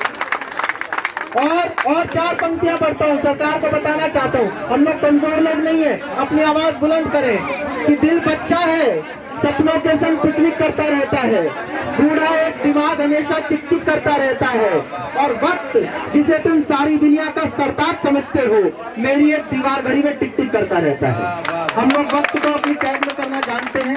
हम लोग उस प्रहलाद के वंशज हैं जिन्होंने सत्ता के अहंकार को एक क्षण में मोड़ दिया था, मरोड़ दिया था। हम लोग उन लवकुश के वंशज हैं जिन्होंने विश्व विजेता राम को यह बता दिया था कि शौर्य अगर अपनी पराजय, बचपन अगर अपनी पराजय तो वो क्या कर सकता है। आप लोग सिर्फ अपने भीतर के लवकुश को जागृत कीजिए, आप अपने भीतर के प्रहलाद को जागृत कीजिए। फिर दुनिया का बाप तो छोड़िए, हमारा खुद का बाप हमारा कुछ नहीं बिगाड़ सकता। आप लोग अपने आप को बड़ा करें, मुस्कुराना सीखें, हंसना सीखें। जब हम अपने चेहरे पर शौक लेकर कुछ मांग करते हैं तो हम याचक कहलाते हैं, और जब हम मुस्कुराते हैं कुछ मांगते हैं तो हम राजा कहलाते हैं। राजा की तरह मांगिए, हम इस सत्ता के राजा हैं, ये सत्ता के प्रतिनिधि हमारे नौकर हैं। उन लोगों को हमने चयन किया, ये हमारे प्रतिनिधि हैं, इसलिए राजा की तरह मांगिए। हम अगर इस बरसात में खड़े होकर इंद्रदेव से लोहा ले सकते हैं तो सिंहासनों पर बैठे हुए 5 फुट के आदमी से बनने सकते। बहुत बहुत धन्यवाद चिराग भाई, आपने जो हौसला इन छोटे छोटे दिलों में भरा है ना, उसके परिणाम आएंगे चिराग। मैं सच कहता हूँ, आज तक जो लड़ने की ताकत नहीं थी ना, आपको सुनने के बाद इन बच्चों में भी उस बीमारी से लड़ने की और सरकार से लड़ने की ताकत जागृत हो गई है। मैं आपको बहुत आभार ज्ञापित करते हुए बधाई देता हूँ। अब मैं बहुत विनम्रता के साथ यार ये बच्चे मुस्कुराना भी चाहते हैं, इनके हृदय में भी उल्लास भरा हुआ है, इनके हृदय में भी आनंद भरा हुआ है। बेशक ये लोग नहीं जानते कि हमारी उम्र कितनी है, हमारा क्या है क्या नहीं है, ये माता पिता का दर्द हो सकता है, लेकिन इन बच्चों के उल्लास को पुनर्जागृत करने के लिए, इन बच्चों में हौसला भरने के लिए मैं एक बड़ी आवाज देश की यहाँ पर उपस्थित है, जिसका नाम अरुण जेमनी होता है। हंसने का पर्यायवाची इनकी वाणी है। इनकी वाणी को हम अगर सुनना चाहते हैं तो थोड़ी देर के लिए सामने जितनी हलचल है उसको भी विराम दें और थोड़ा सा आपका ध्यान चाहता हूं मैं कि अरुण जेमनी जी अपने विचार रखें। आदरणीय बड़े भाई अरुण जेमनी जी को आमंत्रित करने के लिए मैं अकेला कम पड़ूंगा, आप सबके तालियां हाथ खड़े करके इनको आमंत्रित करें भाई अरुण जेमनी साहब। और अगर हो सके तो आप यहाँ खड़े हैं कहीं बैठ जाएंगे तो थोड़ी देर आनंद बढ़ जाएगा, बस इतना सा निवेदन करना चाहता हूँ। थोड़ा सा लगेगा हमें कि माहौल आपने बनाकर दे दिया तो बाकी का काम अरुण जी भाई साहब ने कर दिया, बस इतना सा निवेदन करना चाहता हूँ। अगली आवाज अरुण जी भाई साहब। धन्यवाद भाई योगेंद्र शर्मा जी। मुझे तो दुष्यंत का एक शेर याद आता है कि कैसे आकाश में सुराख हो नहीं सकता, एक पत्थर तो तबीयत से उछालो यार। उस पत्थर को उछालने की जरूरत है ताकि बात सत्ता तक पहुंच सके और सत्ता हमारे लिए कुछ कर सके। मैं इन बच्चों के साथ हूं और हमेशा साथ रहूंगा जब तक सरकार इस पर कोई निर्णय नहीं लेती, हम सब साथ हैं। एक और शेर मुझे याद आ गया दुष्यंत कुमार जी का ही, हो गई है तीर पर्वत सी पिघलनी चाहिए, इस हिमालय से कोई गंगा निकलनी चाहिए। मेरे सीने में नहीं तो तेरे सीने में सही, हो कहीं भी आग लेकिन आग जलनी चाहिए। उस आग की आवश्यकता है, उस रोशनी की आवश्यकता है जो हमें इस अंधकार से मुक्ति दिला सके। इस गली से उस अंधेरी तक हवा आने तो दो, जब तलक खिलते नहीं ये कोयले देंगे धुआं। उस आग की जरूरत है, उस हवा की जरूरत है जो हमें लक्ष्य तक पहुंचा सके। और वो भी लेके रहेंगे, हम भी लेके रहेंगे, लेकिन आप थोड़ी देर हंसने और क्योंकि हंसना भी बहुत जरूरी है, क्योंकि जो लड़ाई आप लोग लड़ रहे हैं हम उनमें साथ हैं आपके, और जब भी आप कहेंगे हम हाजिर होंगे यहाँ पे, निश्चित रूप से आपके साथ रहेंगे। बच्चे हैं, बच्चे आजकल कमाल हैं, इसमें कोई शक नहीं है, बल्कि मैं तो कहता हूँ 2000 के बाद से बच्चे तो पैदा ही नहीं हो रहे, बाप ही पैदा हो रहे हैं। बहुत हाजिर जवाब लोग हैं, ये बच्चे बहुत इंटेलिजेंट हैं। वो किसी ने पूछ लिया, बोले बेटे तुम कहाँ पैदा हुए थे? बच्चा बोला जी तिरुवनंतपुरम। बोले बेटे स्पेलिंग बताओ। बोले फिर तो मैं गोवा में पैदा हुआ था। तो इन बच्चों को उस हास्य की आवश्यकता है, उस मस्ती की आवश्यकता है। आजकल वो क्लास में टीचर ने सवाल कर दिया, बोले मान लो तुम्हारे पास 10 लड्डू हैं। बोले कैसे मान लूं, तो वही नहीं। बोले मान लो गणित में माना जाता है।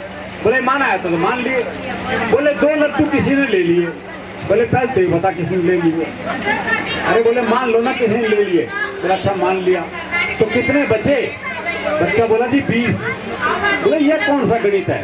बोले गणित में तेरी माननी जाएगी, बस हमारी भी मान लो। इन बच्चों का कोई मुकाबला नहीं है। हाँ, वो एक बच्चे से आजकल वो चल रहा है ना, बेटी बचाओ बेटी पढ़ाओ, लेकिन इन बेटों को बचाना भी बहुत जरूरी है। ये बीमारी सिर्फ बेटों को होती है और इनसे बचाने के लिए सरकार को चाहिए कि वो कुछ करें। आजकल बेटी बचाओ बेटी पढ़ाओ पे बहुत जोर है। अच्छा गुरु जी क्लास में आते हैं, बोले क्लास में जितनी लड़कियां उन्हें अपनी बहन मानो, क्लास में जितनी लड़कियां उन्हें अपनी बहन मानो। वो एक हरियाणा का था, बोले मैं तो ना मानूं। बोले क्यों भाई, तू क्यों नहीं मानेगा? बोले इतने भात कौन भरेगा? तो बात उसकी जायज है, जब वो इतनी दूर का भविष्य जानता है, निकट का तो जानता ही है। वो क्लास में टीचर ने सवाल कर दिया, बोले मैंने तुझे थप्पड़ मारा, इसका भविष्य काल बता। बच्चा बोला तेरी साइकिल में पंचर मिलेगा। तो ये भविष्य काल भी बालाजी बता सके। तो टीचर ने सवाल कर दिया, बोले एक खेत को 5 मजदूर 10 दिन में जोतते हैं, तो 10 मजदूर कितने दिन में जोतेंगे? तो छोरा खड़ा हो गया। बोले जब खेत एक बार जुत लिया, तो तकरीबन दोस्तों को रही थे जो हरियाणा के गांव में स्कूल के पास ही शमशान घाट था, तो गांव में कोई भी मरता स्कूल की छुट्टी हो जाती, तो बच्चे बड़े खुश, बोले सही जगह स्कूल है। वो एक दिन 8-10 बालक स्कूल जा रहे थे, तो स्कूल के बाहर 2 बूढ़े बैठे बीड़ी पी रहे थे, तो एक छोरा बोला हमारी 2 छुट्टियां तो बाहर बैठी बीड़ी पी रही है। तो उनके लिए छुट्टियां हैं, लेकिन हम चाहेंगे कि बच्चे आकाश को छुए, ऊपर जाएं, देश को आगे ले जाएं, स्वस्थ हो, उनका इलाज हो, ये बहुत जरूरी है। और सत्ता से हमारा अनुरोध है, अनुरोध क्या बल्कि हम तो आदेश दे सकते हैं, जनता है हम आदेश देते हैं कि आप इसको ठीक कीजिए, उनका इलाज कराइए, ये बहुत जरूरी है। एक शेर याद आता है अंत में, आओ कोई पुल बनाए अपने आसपास, अरसा गुजर गया है खुद से कटे हुए। तो खुद से खुद को जोड़ने की जरूरत है, आइए खुद से खुद को जोड़ें और इस आंदोलन को एक नई गति दें ताकि सरकार हमारी बात सुन सके। बहुत बहुत धन्यवाद। आपने भी देश के बहुत बड़े कवि और हमारे बीच में जनता की पुकार, जनता की आवाज बनकर पधारे अरुण जेटली जी को सुना है और इन्होंने भरोसा दिलाया। देखिए जब बड़े लोग साथ हो जाते हैं तो हौसले बढ़ जाया करते हैं। इन्होंने भरोसा दिलाया कि जब तक इन बच्चों को इलाज नहीं मिलेगा, हम तो जनता जनार्दन है, सरकार को आदेश भी दे सकते हैं, जब तक इन बच्चों को नया जीवन नहीं मिलेगा हम सब साथ हैं, एक साथ रहेंगे।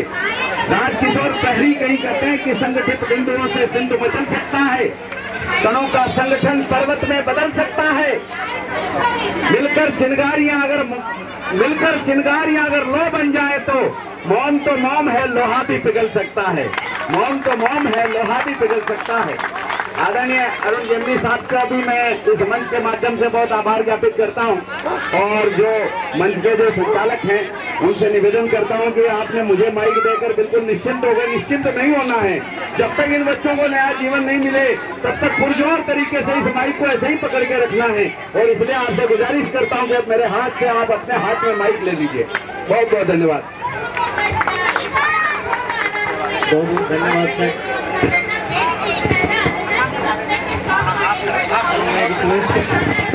मैं रिक्वेस्ट करूँगा दिनेश जी से कि ये करें।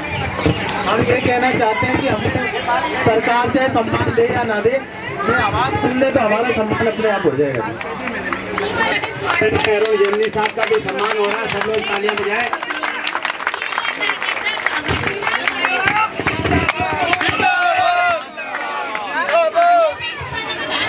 21 स्टेट से यहाँ पहली बार हिंदुस्तान में SOS कॉल में हम आए हैं, which is called Save Our Sons. हम अपने बच्चों को बचा पाएंगे तभी ये हिंदुस्तान की जनता और हिंदुस्तान का फ्यूचर लिखा जाएगा। अब आज की डेट में अगर हम ये बात कहें कि ये DMD क्या है, DMD एक दुश्मन मस्कुलर डिस्ट्रॉफी है जो कि लाइफ थ्रेटनिंग है। अब मैं जो हमारे इतने फेमस और इतने पेट्रोटिक पोएट्स जो हमारे पास हमारे इस मुहिम में आए हैं, मैं उनका शुक्रिया अदा करना चाहूँगा। अरुण जी का, जी का, योगेंद्र शर्मा जी का, कि हमारे इस मंच पे आए और हमारा दर्द समझा और हमारे इस फैमिली में शामिल हुए। मेरे को अभी भी याद है कि मैंने जब अरुण जी को कॉल किया तो अरुण जी ने बोला कि आप लोग ऐसी मुहिम कर रहे हैं जो कि किसी की लाइफ बचा सकती है, तो मैं क्यों उसका पार्ट बनूं। तो मैं इसीलिए आपसे कहना चाहता हूँ कि मैंने अगर मैंने अपने बच्चे की जान बचा ली तो वो मेरे लिए बहुत बड़ी चीज़ होगी। बट मैं ये चाहता हूँ कि मेरा बच्चा नहीं, ये सारी फैमिली मेरी है और मैं सबको बचाना चाहता हूँ। और अगर ऐसे लोग मेरे साथ रहेंगे, हमको बहुत हौसला देंगे, हमें साथ करेंगे, तो मेरे लिए ये कोई बड़ी बात नहीं है कि जब हम कोविड की वैक्सीन बना सकता है हिंदुस्तान, और जो कि प्राइम मिनिस्टर हमारे नरेंद्र मोदी जी बहुत अच्छे बात कर रहे हैं।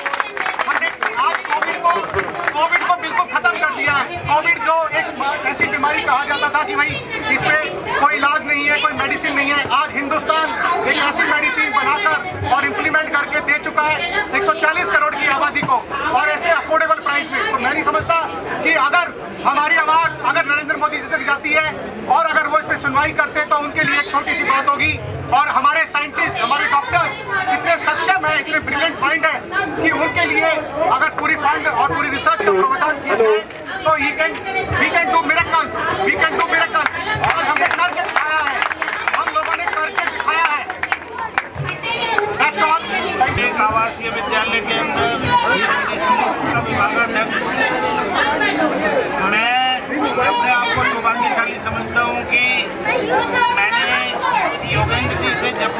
बातचीत होती है योगेंद्र शर्मा जी से। ये वीर रस के बहुत बड़े हस्ताक्षर हैं और ये वीर रस के बहुत बड़े हस्ताक्षर हैं और मैं बिल्कुल संकोच नहीं करूँगा कि इनकी कविताओं को मैंने आदर्श माना है और अपने विद्यार्थियों को भी उसके अंदर प्रथम स्थान दिलाया है, न केवल भारत में बल्कि विदेशों में भी, दोहा में भी और दुबई इत्यादि में भी। मेरे को राम गोपाल जी से जब मैंने फ़ोन पे संपर्क किया तो इन्होंने मुझसे आग्रह किया कि क्या ऐसा संभव है। मैंने कहा अरुण जी से भी फ़ोन पर बात होती रहती है, आज मेरा सौभाग्य है मैं इनसे मिला और अरुण जी ने मेरी पहले भी कई बार मदद की है, विनीत चौहान जी और ऐसे मामलों में। तो ये एक शिक्षक परिवार ही ऐसा कर सकता है। तो आप सब लोगों ने, क्रांतिवीरों ने जो एक अपना बहुमूल्य योगदान दिया है प्रत्यक्ष और परोक्ष रूप से, इसलिए मैं आप सबका धन्यवाद करता हूँ। और केवल लास्ट में 2 ही लाइन कहूँगा, वैसे बहुत छोटा व्यक्ति हूँ। खुदा भी उन पे अहले करम करते हैं, करके एहसान जो नीची नजर रखते हैं। तो आज ये सभी कवि जो हमारे मित्र हैं, इन्होंने अपना कीमती समय दिया और बहुत ही ज़्यादा इसके लिए स्नेह दिखाया और भविष्य में भी ऐसे मदद करते रहेंगे। मैं इनसे परिचित हूँ, रतनेश जी, दिनेश जी, राम गोपाल जी और यहाँ पधारे हुए सभी व्यक्ति जो A to Z किसी भी कार्य में लगे हुए हैं, उन सबका मैं हृदय से मैं आभार व्यक्त करता हूँ। आप सबने समय दिया उसके लिए धन्यवाद। राम गोपाल जी से मैं आग्रह करूँगा कि हमारा मार्गदर्शन करें, क्योंकि ये इस प्रकार के व्यक्तियों के कारण ही ये संभव हो पाया। राम गोपाल जी राजस्थान से हमारे बीच, राम गोपाल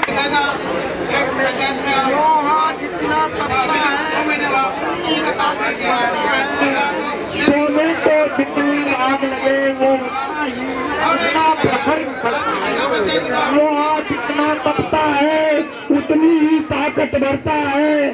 सोने को जितनी आग लगे वो उतना प्रखर निकलता है। हीरे पर जितनी धार लगे वह उतना खूब चमकता है। मिट्टी का बर्तन पकता है तब धुल पर खूब धड़कता है। हीरे पर जितनी धार लगे वह उतना ही खूब चमकता है। मिट्टी का बर्तन पकता है तब धुल पर खूब धड़कता है। सूरज जैसा बनना है, सूरज जैसा बनना है तो सूरज जितना जलना होगा। नदियों से आदर पाना है तो पर्वत छोड़ निकलना होगा। हम आदम के बेटे हैं तो सोचे राह सरल होगा। कुछ ज्यादा वक्त लगेगा, अपना जरूर सफल होगा, संघर्ष जरूर सफल होगा। हर एक संकट का हल होगा, यदि आज नहीं तो कल होगा। कुछ ज्यादा वक्त लगेगा पर संघर्ष जरूर सफल होगा। जय हिंद, जय भारत। भारत माता की, भारत माता की। इनकलाबे जिंदाबाद, इनकलाबे, इनकलाबे। जीना है तो मरना सीखो, कदम कदम पर लड़ना सीखो।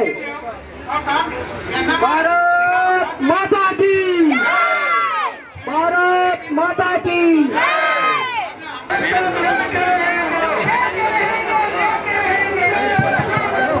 आप लोगों से बार बार रिक्वेस्ट हमने इन बच्चों के लिए कुछ करें और इन बच्चों के लिए हम बच्चों की एक ही मांग, जीवन दान, जीवन दान। हम बच्चों की एक ही मांग, जीवन दान, जीवन दान। हम बच्चों की एक ही मांग, जीवन दान, जीवन दान। भारत माता की। वंदे मातरम, वंदे वंदे वंदे।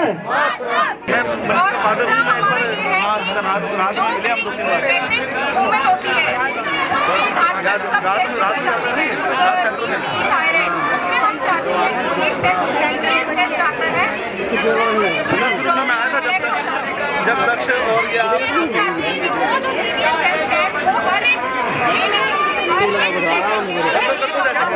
पीछे करना है, पीछे करना है, पीछे करनी है बेटा। और ये टेस्ट जो होता है ऑल इंडिया मेडिकल और गंगाराम में ही अवेलेबल है। हम चाहते हैं कि ये टेस्ट जो है और और कम से कम कीमत में हो। गवर्नमेंट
हम बच्चों की एक ही मांग जीवन दान, जीवन दान। हम बच्चों की एक ही मांग जीवन दान, जीवन दान। होश में आओ, होश में आओ। हर सरकार होश में आओ। भारत माता की एक ही मांग जीवन दान, जीवन दान। हम बच्चों की एक ही मांग जीवन दान, जीवन दान। बच्चों की एक ही मांग हम बच्चों की देना होगा। हम बच्चों की एक ही मांग जीवन दान, जीवन दान। हम बच्चों की एक ही मांग जीवन दान, जीवन दान। जीवन दान देना होगा। देना होगा, देना होगा। भारत माता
आला कमानो हमें सबकी सुनो तुम गुहार। बार बार डीएमडी पीड़ित जन जन को रहे पुकार। आला कमानो हमें सबकी सुनो तुम गुहार। तिल तिल कर बच्चे मौतों से मरते हैं, तिल तिल कर बच्चे मौतों से मरते हैं। माता पिता दिन रात सोच यही डरते हैं, माता पिता दिन रात सोच यही डरते हैं। क्या कोई भी है इस, क्या कोई भी है इस औषध के संग उपचार। आला कमानो हम सबकी सुनो तुम गुहार। पग पग पर माँ बाप को झटका लगता है, पग पग पर माँ बाप को झटका लगता है। गिरना जाए लाल कलेजा फटता है, गिरना जाए लाल यही सोच कलेजा फटता है। जब चेचक और कोरोना को भी हरा दिया, जब चेचक और कोरोना को भी हरा दिया। पाक चीन को डरा देश का नाम किया। क्या हमको देगी सरकारें, क्या हमको देगी सरकारें जीने का भी अधिकार। आला कमानो हम सबकी सुनो तुम गुहार। बार बार डीएमडी पीड़ित, बार बार डीएमडी पीड़ित जन जन को रहे पुकार। आला कमानो हमें सबकी सुनो तुम गुहार। मैं पिछले 17 साल से डीएमडी और इस तरह के बच्चों को देख रहा हूँ, बहुत समय से। जो एक चीज़ है जिस चीज़ के लिए आप आज लोग यहाँ पे फाइट कर रहे हैं, सब लोग, हम लोग भी उससे जूझते हुए आ रहे हैं। क्योंकि हर पेरेंट्स हमसे एक ही चीज़ पूछता था, जिससे भी हम देखते थे कि इसका इलाज कब आएगा। वो रोज़ जाके एक ही सवाल पूछना, उनका रोज़ क्लिनिक में आके यही सवाल करना कि कब तक इलाज आ सकता है, जिस चीज़ की आज आप लोग फाइट कर रहे हैं। और हम लोगों की ये फाइट सरकार से बहुत पुरानी है। आज आप लोगों को देख के सच में बहुत अच्छा लग रहा है और हमारे ऐसे डॉक्टर्स बहुत ज़्यादा खुश हैं इस चीज़ को लेकर कि आप लोगों का सपोर्ट मिलेगा तो हम लोगों की रिसर्च बढ़ेगी। तो इसी हिसाब की रिसर्च सिर्फ डॉक्टर्स नहीं, हमारे देश के बड़े बड़े इंजीनियर्स कर रहे हैं, जो कि अच्छे अच्छे इंस्टीट्यूट के हैं। वो देखते हैं कि किस हिसाब से एक लाइफस्टाइल है बच्चे का, उसको कैसे बेहतर किया जा सकता है। क्योंकि हर कोई हर जैसा नहीं होता, कोई बूढ़ा इंसान है उससे किसी से चला नहीं जाता, कुछ भी है। सिर्फ इन बच्चों की बात नहीं है। तो वो जो इंजीनियर्स हैं वो इन बच्चों के लिए स्पेसिफिकली और भी ऐसे बच्चों के लिए काम कर रहे हैं जो कि इनकी लाइफस्टाइल बेहतर कर पाए। दूसरी चीज़ मैं ये चीज़ बोलना चाहूँगा कि कोई भी नई टेक्नोलॉजी अगर आती है तो उसको ट्राई करने में कोई हर्ज नहीं है जब तक इलाज नहीं आता, ताकि हम बच्चे का प्रोग्रेशन रोक पाएँ। जितना ज़्यादा हम लोग प्रोग्रेशन रोक पाएंगे उतना बेहतर होगा जब भी इलाज आएगा। जितना जल्दी आपका इलाज आएगा या जब भी इलाज आएगा, आपके बच्चे की प्रोग्रेशन जितनी ज़्यादा धीमी रहेगी उतना आप बेहतर उसको वो इलाज दे पाएंगे। तो सबसे ज़रूरी, अगर किसी का भी बच्चा स्टेरॉइड्स पे है, कुछ भी है, तो मैं यही बोलना चाहूँगा कि स्टेरॉइड्स की वजह से बच्चे का अमूमन तौर पे वजन ज़्यादा बढ़ता है, पानी का वजन आ जाता है चेहरे पे, पैरों पे। तो उसको थोड़ा कम नमक का खाना खिलाएं, जिसमें नमक इतना ज़्यादा ना हो जिसके कारण वजन बढ़े। दूसरी चीज़, ये जो दवाइयाँ होती हैं स्टेरॉइड, उनकी हड्डियों में से कैल्शियम बाहर निकालती रहती है। तो अगर वो कभी भी गिरेंगे तो उनकी हड्डियाँ टूट जाती हैं जल्दी। तो हमेशा ध्यान रखें उनका कैल्शियम इंटेक कभी भी ख़राब ना हो। फल उनको मीठे देने से अच्छा है कि थोड़ा कम मीठे फल दें और उनकी खुराक को प्रोटीन से ज़्यादा आप दे पाएँ। अगर ऐसा करेंगे तो उनकी डेफिनेटली रेगुलर एक्सरसाइज और इस डाइट के साथ उनकी प्रोग्रेशन को आप स्लो डाउन कर सकते हैं। और जब भी इलाज आएगा वो सबके लिए बेहतर होगा, हमारे डॉक्टर्स के लिए भी, हमारे इंजीनियर्स के लिए भी, और आप लोग जो इतनी मेहनत कर रहे हैं उन सबको यही कहना चाहूँगा। कि प्रोटीन्स में क्या देना चाहिए बच्चों को? प्रोटीन्स में देना चाहिए, डिपेंड ये करता है कि आपका बच्चा वेज खाता है या नॉन वेज खाता है। वेज खाता है, जैसे ज़्यादातर वेज वाले ही होंगे। अगर वेजिटेरियन खाता है, देखो आमतौर पे जो भी मस्कुलर डिस्ट्रोफी के बच्चे होते हैं वो पानी कम पीना पसंद करते हैं, क्योंकि उनको आपत्ति होती है बार बार यूरिन करने में। ठीक है, तो हमें ये चीज़ समझनी है, अगर आप उनका ज़्यादा प्रोटीन बढ़ाएंगे तो उनको कब्ज भी रह सकती है। तो कब्ज दूर करने के लिए हमेशा ध्यान रखें कि अगर आप प्रोटीन देते हैं, चाहे काले चने दें, चाहे उनमें हरी मूंग की दाल दें या सोयाबीन दें, तो उस चीज़ के अंदर आप उसका फाइबर ज़रूर ऐड करें। उनको हमेशा एक हरी सलाद खाने की एक आदत डालें कि आपको जो मन पसंद है वो आपको मिलेगा, लेकिन उससे पहले आप हरा सलाद खाएं। ये चीज़ ज़रूरी है। पानी ज़रूर पिलाएं, उनके मन से इस चीज़ का भय निकालें कि आपको बार बार जाना है। किसी ना किसी को असिस्टेंस के लिए रखें या फिर खुद उस तरीके के लिए तैयार रहें कि आप उनकी मदद कर पाएँ उस तरीके से, ठीक है। प्रोटीन में, वेजिटेरियन में बहुत अच्छे अच्छे सोर्सेज हैं, लेकिन मैं सबसे एक चीज़ कहना चाहूँगा, मुझे नहीं पता आप लोग इस चीज़ को कितना तवज्जो देते हैं। बच्चे क्या विटामिन ज़रूर चलाएँ, कैल्शियम ज़रूर चलाएं, और हो सकता है आपके डॉक्टर से कभी उनको कोई क्रिएटिन नाम का सप्लीमेंट बताया। अगर किसी ने क्रिएटिन नाम का सप्लीमेंट बताया तो उसको 1.5 से 2 ग्राम बच्चे को ज़रूर दें, क्योंकि उससे बच्चे का जो मसल मास है वो प्रिजर्व रहता है। ये चीज़ इंपॉर्टेंट है। प्रोटीन एक्स बताया है डॉक्टर ने। प्रोटीन एक्स के अंदर कार्बोहाइड्रेट ज़्यादा होता है, जिससे बच्चे का पेट और चेहरा फूल सकता है। अगर देना चाहें तो उसको क्वालिटी प्रोटीन दें जिसके अंदर 80% प्रोटीन कंटेंट हो। प्रोटीन एक्स के अंदर 20% प्रोटीन कंटेंट होता है, रेस्ट कार्बोहाइड्रेट होता है। स्पेसिफिक एक्सरसाइज बच्चे के साथ वो होनी चाहिए कि उसके सर से लेकर पाँव तक का सारा जो मूवमेंट है वो हो, जितना वो खुद से कर सकता है, नहीं तो एक्टिव या असिस्टिव, लेकिन डेली होना चाहिए। बहुत इंपॉर्टेंट है ये चीज़ समझनी। और मैं ये नहीं बोलता कि बच्चे को बिल्कुल पाबंदी लगा दो खाने के लिए, लेकिन उसको ये चीज़ समझाओ कि जब भी ला जाएगा उसके लिए अच्छी खुराक लेना, अच्छी कसरत करना उसके लिए कितना ज़रूरी है। उसे बोलो कि जो भी वो खाना चाहता है अपने मनपसंद का, वो 6 दिन उस पर मेहनत करे और 7वें दिन जो उसने अर्न किया है आप उसको एज अ चीट खिलाओ और या उसको एंजॉय। उसको पाबंदी नहीं लगानी, कोशिश करना है कि बच्चा एंजॉय करे। लेकिन हम सब लोगों को इस चीज़ की, आप लोगों की एक मदद की ज़रूरत रहेगी कि आप लोग जब हम लोगों का सर्वे पूरा करेंगे तभी हमें पता लगेगा कि आप लोगों के बच्चे को किस चीज़ की ज़रूरत है, और वो चीज़ हम लोग अपनी रिसर्च बेस में डाल के इंजीनियर से बात करके उस हिसाब से कुछ भी अच्छी चीज़ डेवलप करा पाएँ जिससे बच्चा बेहतर है। तो जो बच्चा पानी का इंटेक कम करता है, हाँ, तो उसका क्या हम ऐसा कोई सोल्यूशन नहीं है। पानी के इंटेक कम रहने से भी बच्चे के अंदर वजन जुड़ेगा। जब भी हम पानी कम पीते हैं तो ब्रेन जो होता है वो शरीर को सिग्नल देता है कि मेरे पास इस चीज़ की कमी है, तो उसको जोड़ता है। अगर आपकी कमाई कम होगी तो आप खर्चा कम करोगे, रोक लोगे। वही चीज़ शरीर के साथ है, जब आप पानी आप उसको कम दोगे तो शरीर में रोकेगा, बच्चे का और सूजन बढ़ेगी। तो इससे बेहतर है कि आप पानी बच्चे को कराएं, मतलब अच्छे से पिलाएं, और जब भी उसको वॉशरूम जाना है उसको कंफर्ट लेवल में रखें कि हाँ आप हिचकिचाओ मत। जब भी जाना हो चाहिए दिन में 5 बार 10 बार आप उसके लिए तैयार हैं। पानी बहुत ज़रूरी है, सबसे बड़ा न्यूट्रिशन ही पानी है। हाँ बिल्कुल दे सकते हैं। हेलो, आप मिनट में जैसे जो भी जिस भी स्टेट में अवेलेबल जिस तरीके का है, दिन में आप 2-2 4-4 खिला सकते हैं, ऐसी कोई बात नहीं। लेकिन उसके साथ ये ध्यान रखें कि और दूसरी चीज़ें ना खिलाएं बच्चे को। बच्चे को अमूमन तौर पे मीठे और नमकीन से बचाना है। अच्छा, ज़्यादा नमकीन और मीठा नहीं देना, वो सबसे ज़रूरी है। उससे बच्चे की सूजन बढ़ जाती है। हाँ, ये मीठे से और नमकीन दोनों से बिल्कुल खिलाएं। नॉनवेज में आप चाहे उन्हें फिश खिला सकते हैं, क्या कहते हैं, बॉइल्ड एग्स खिला सकते हैं। एक अंडा पूरा दिन का खिला सकते हैं जिसमें उसका पीला हो, बाकी सफ़ेदी खिला सकते हैं 3-4। क्या चीज़? पीला दिन में एक बिल्कुल खिलाएं, हाँ, बाकी उसकी सफ़ेदी दे सकते हैं। और चिकन में कोशिश करें कि अगर देना चाहते हैं तो ग्रेवी वाला आइटम हफ्ते में 1 दिन रखें, बाकी उसको ड्राई आइटम्स को वो दे सकते हैं। बाकी सैलड सबसे इम्पोर्टेंट है, पानी। दिन रात एक करके पूरी मीटिंग करी और हमारे को लोगों को जोड़ा। Haryana, Punjab, Himachal, JNK, Rajasthan, Bihar, UP, Karnataka. देखो कहाँ से लोग रात को 8:30 से 9:30 तक मीटिंग, 9:30 से 10:30 तक मीटिंग, कई रात रुद्रेश जी नहीं सोए। इस मुहिम में इन्होंने बहुत योगदान दिया। इनका एक ही मकसद था, सबको साथ लेके चलना है। और ये शुरू से इस चीज पर रहे। इनको इसमें कुछ बुरे अनुभव हुए, बुरा सुनने को मिला, लेकिन इन्होंने इस चीज को क्लैरिफाई करते करते आगे बढ़े कि नहीं, मैंने किसी भी स्टेट के बंदे को नहीं छोड़ना। मेरा भारत एक है, मेरी स्टेट एक है, मेरे बच्चे की प्रॉब्लम एक है। मेरा जो मुहिम है सभी बच्चों के लिए, मैं किसी को अकेला नहीं छोड़ूंगा, सबको साथ लेके चलूंगा।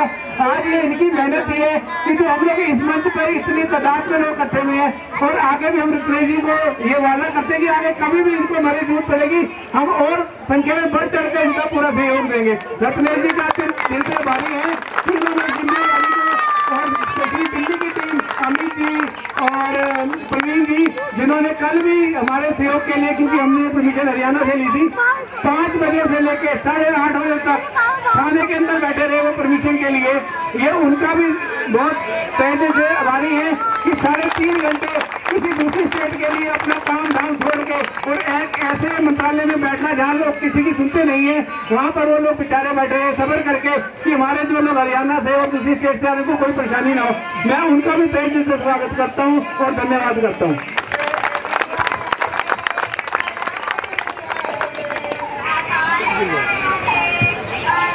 आज जितनी भी MD फैमिली है, सबको इकट्ठा करने में सबसे बड़ा योगदान अपने रत्नेश भाई साहब और संतोष भाई साहब का है। यदि ये दो लोग आगे नहीं आते ना, आप कभी इकट्ठा नहीं हो पाते। आज जो है एक हाथ से दूसरे हाथ को पकड़ा है ना, इन हाथ को पकड़ाने का काम रत्नेश जी और संतोष जी ने किया है। जो बिहार से चिंगारी उठी थी उसको अपने रत्नेश जी ने उसको एक खोला बना दिया है। हम मेरे सभी भाइयों से रिक्वेस्ट है, आगे भी इसी तरह से हमारा सबका ऐसा ही साथ चाहिए और आने वाले समय में हम हर बच्चे को मेडिसिन दिलवाएंगे, ये हमारा वादा है।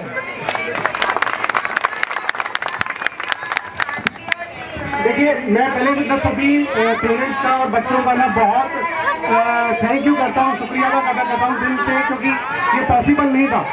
और इस चीज़ को जैसा अभी सुंदर जी ने, दिनेश जी ने करा, और ये जो टीम है, क्यों टीम है, ये अब से लड़ाई नहीं चल रही है, ये इसमें इकट्ठा करने के लिए ये करीबन 2-2.5 साल की प्रिपरेशन है जो आपको आज 3 घंटे में यहाँ दिखी है। तो मेरा यही अभी सभी से अनुरोध है कि गिव अप मत करिए, बिकॉज अगर आपने गिव अप कर दिया ना तो ऊपर वाला तो जो है वो गिव अप कर ही चुका है। तो किसी न किसी तरह हमको उसको कन्विंस करना है, हमको अथॉरिटी को कन्विंस करना है, हमें ये ट्रीटमेंट लेना है, बिकॉज पॉसिबल है, इम्पॉसिबल नहीं है। बिकॉज बाहर की कंट्रीज में ऑलरेडी ये फाइनल लास्ट स्टेज पर है, अप्रूवल। और मेरा स्पेशल थैंक्स रहेगा to all the media team and the journalist and the writers who have gathered here, and we very much thankful to all of them कि इसमें आए और हमारी आवाज़ को गवर्नमेंट तक पहुंचाया। और हम चाहते हैं कि ऐसा ही सपोर्ट हम कंटिन्यू एक्सपेक्ट करते हैं फ्यूचर में ऑल्सो। एक है और हर रात, ये मेरा अपना एक्सपीरियंस है, हर रात ये सोच के कि मेरा भाई है वो 27 का है, वो उसको DMD है और यहाँ पे इतने सारे बच्चे हैं जिनको सेम प्रॉब्लम है। मैं हर रात इस बारे में सोचती थी, तो मेरे को ऑलमोस्ट हर रात रोना आता था कि ये मैं कैसे करूँगी। और ऑब्वियसली सारे पेरेंट्स भी इसी इमोशन से गुजर रहे हैं कि हमारे जो बच्चे हैं they are suffering so much, we have to do something. इतने टाइम तक मेरे मम्मी पापा ने मुझे इस चीज़ से थोड़ा सा दूर रखा, बिकॉज मैं थोड़ी सी सेंसिटिव हूँ, मेरे को इस चीज़ से थोड़ा सा दूर रखा कि मुझे बुरा फील ना होए या मुझे दुख ना होए। बट मैंने ये चीज़ रियलाइज़ की कि जो हमारे भाइयों का या हमारे बच्चों का दुख है उससे बड़ा हमारा दुख नहीं हो सकता, राइट। तो हमारे जितने भी इमोशंस हैं, हमारी जितनी दर्द है, वो हमें एक तरफ रखनी है और जितने भी हम फैमिलीज हैं हमको एक तरफ जुड़ के इस चीज़ का हमें साथ मिलकर आगे बढ़ना है। मैं आपसे ये कहना चाहती हूँ, ये स्टेप 1 है, ये सिर्फ एक शुरुआत है। हो सकता है अभी तक गवर्नमेंट को ना पता, हो सकता है अभी तक मीडिया को ना पता उस डिजीज़ के बारे में, तो ये जो हमने अवेयरनेस की है ये स्टेप 1 है। इससे पहले हम सब लोगों को बेनिफिट ऑफ डाउट दे सकते हैं, इसके बाद हम किसी को बेनिफिट ऑफ डाउट नहीं देंगे। ये आगे हमारी लड़ाई जारी रहेगी। हमारे जो मेरा भाई 27 का है, आप सब जानते हैं, it is basically a race against time. हम टाइम से we are fighting against that. तो जितनी जल्दी जितनी पूरी कोशिश हम लोग कर सकें हम लोग डेफिनेटली करेंगे। अकेले हम एक छोटी सी चीज़ हिला सकते हैं, पर इतने सारे लोग मिलकर जो हमने किया है वो हम लिटरली बहुत सारी चीज़ें मिलकर एकजुट होकर बहुत सारी चीज़ें चेंज कर सकते हैं। तो थैंक यू एवरीबडी। आप सारे बच्चों को देख के मेरे को अपने भाई की हमेशा याद आती है। अभी वो आज आ नहीं पाया, but I think he will be very proud and I think my parents will be also very proud जो हमने आज किया है। इतने सारे बच्चे यहाँ पे बैठे हैं। Thank you so much to all of you. आप लोग बहुत स्वीट हैं, आपको आगे बहुत बढ़ना है, आपको आगे बहुत पढ़ना है। इकट्ठा करें अपने साथ, हालांकि सबकी अपनी अपनी लड़ाई है। रत्नेश जी तो लीड कर ही रहे हैं इंडिया को। एक मैं ऐड करना चाह रहा था, मेरे अभी माइंड में आई है कि हम कैसे कंट्रीब्यूट कर सकते हैं आज की डेट में भी कि मस्कुलर डिस्ट्रॉफी ना हो। वो ऐसे कर सकते हैं कि जैसे किसी ने दूसरा बच्चे को बच्चे प्लान किया है, तो एक तो टेस्ट कराना बहुत ज़रूरी है, जो कि 4 महीने से पहले आप करा सकते। कन्विंस जब भी बच्चा कंसीव होता है तो 4 महीने के बाद उसका टेस्ट करा के पता कर सकते हैं कि इस बच्चे को DMD या रेयर डिसीज तो नहीं है। तो मीन्स अगर बच्चा आएगा ही नहीं इस टाइप का, तो एक ये सबसे बढ़िया। दूसरा क्या है कि अब डरो मत, झिझको मत पड़ोसियों को, रिश्तेदारों को बताने में कि DMD है। कोई गलत काम नहीं करा किसी ने, ठीक है, तो उससे फ़ायदा क्या होगा कि वो भी अपना टेस्ट करा सकते हैं। आज जिनके यहाँ पे है वो तो अवेयर हैं, वो अगर दूसरा बच्चा तीसरा बच्चा अगर कोई कंसीव हो रहा है वो करा रहे हैं, लेकिन मैं तो कह रहा हूँ वो भी करा सकते हैं जो पहला बच्चा हो रहा है। तो ये थोड़ा अवेयरनेस बड़े ज़रूरी है। अगर बच्चा आएगा ही नहीं इस टाइप से बचा सकते हैं, तो वो जब तक मेडिसिन नहीं है, एक ये बहुत बड़ा अपने पास हथियार है जो टेस्ट करा के आप इन चीज़ से बच सकते हैं। Thank you. मुझे एक बात कहनी है, यहाँ पे तो हम लोग फिजिकली आके तो सारे गैदर होके हमने बात तो उनके सामने रख दी, लेकिन हम इंडिया में रहते हैं, लेकिन ये सुनते हैं यूएस वालों की। तो हमें फेसबुक को अच्छी तरह से सीखना है, हमें इंस्टाग्राम को अच्छी तरह से सीखना है, और हमें ट्विटर को अच्छी तरीके से सीखना है। अगर जब तक ये ट्रेंड ट्विटर या यूएसए के किसी कंपनी के ऊपर नहीं होगा, तब तक ये हमारी बात नहीं सुनेंगे। तो मैं चाहता हूँ कि सभी लोग सीखें। अगर किसी को परेशानी हो रही है सीखने में, तो मैं अपना टाइम देने के लिए रेडी हूँ, लेकिन प्लीज़ सीखिए। देखो, अपने घर के जो बच्चे हैं उनको सारी चीज़ों का पता है, वो सारी चीज़ें अच्छे से चला पाते हैं। तो प्लीज़ अपना थोड़ा सा टाइम निकाल के वहाँ पे अपना ट्रेन चलाइए, और जब तक वहाँ पे ट्रेन नहीं चलेगा हमारी ट्रेन भी आगे नहीं बढ़ेगी। Thank you so much. आज ये प्रॉमिस तो आप अपने आप से कर ही सकते हैं कि भाई आप अपने बच्चे के लिए, अपने बेटे के लिए, अपनी बेटी के लिए आप शेयर और लाइक तो और फॉलो तो कर ही सकते हैं, क्योंकि आजकल जो है डिजिटल मीडिया है, तो आपकी फिजिकली बात जितनी नहीं जाती है उतनी डिजिटली जाती है। तो बार बार हमारी मीटिंग में हमने ये बोला है कि आप जितना शेयर करेंगे, लाइक करेंगे, फॉलो करेंगे, उतनी बात हमारी फैलेगी, उतनी बात हमारी जनता तक जाएगी, गवर्नमेंट तक जाएगी, और फार्मास्यूटिकल कंपनी तक जाएगी जो बाहर जीन थेरेपी की बात कर रहे हैं वो इंडिया में लाना। तो जब उनको पता लगेगा कि यहाँ पर करीबन 5-6 लाख बच्चे हैं जो ऑलरेडी इस डिजीज से ग्रस्त हैं, तो उनके लिए और हमारे लिए बहुत ईजी हो जाएगा।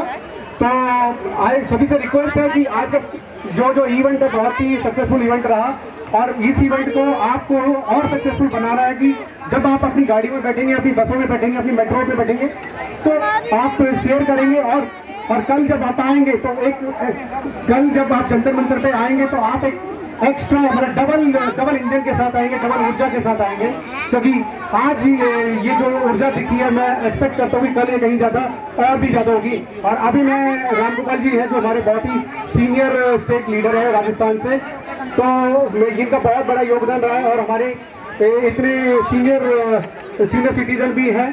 तो मैं इनको आमंत्रित करना चाहूँगा रामगोपाल वर्मा जी कि आप अपना एक्सपीरियंस शेयर करें राजस्थान से। हेलो, जो सभी पधारे हुए सज्जन हैं अलग अलग स्टेट से, उनका बहुत बहुत धन्यवाद। कल अपने को समय पर यहाँ आना है, और मैं दिल्ली टीम को विशेष तौर से बहुत धन्यवाद देना चाहता हूँ। उन्होंने दिन रात की मेहनत करके हमें इस स्टेज पर लाए। हमने 7-8 साल से संघर्ष किया, पहली बार ये बड़ी मीटिंग दिल्ली में हुई है, और ये सब आपके सहयोग के द्वारा संभव नहीं है। मैं समझ सकता हूँ, कोई उड़ीसा से आए, कोई कर्नाटक से आए, कोई बिहार से आए, कोई राजस्थान से आए, किस तरह की समस्या उन बच्चों के साथ होती है, उन पेरेंट्स के साथ होती है। तो आपने बहुत जोश दिखाया, उत्साह दिखाया। इसके साथ ही मैं मीडिया टीम को भी बहुत धन्यवाद देना चाहता हूँ। भाई, जितनी उम्मीद नहीं थी उससे ज़्यादा मीडिया चैनल यहाँ उपस्थित थे और हमारी अच्छी कवरेज करी, और कल भी इसी तरह जो है ना आप करें। आपका बहुत बहुत धन्यवाद, बहुत बहुत शुक्रिया। थैंक यू रामगोपाल वर्मा जी। अब जो हमारे जो स्टेट के लीडर हैं दिलीप सिंह जी हैं, जो कि वेस्ट बंगाल से आए हैं, तो मैं चाहूँगा कि वो भी अपना थोड़ा एक्सपीरियंस शेयर करें और इस पेरेंट्स को और बच्चों को मोटिवेट करें और आगे कल के लिए और स्टेज दें।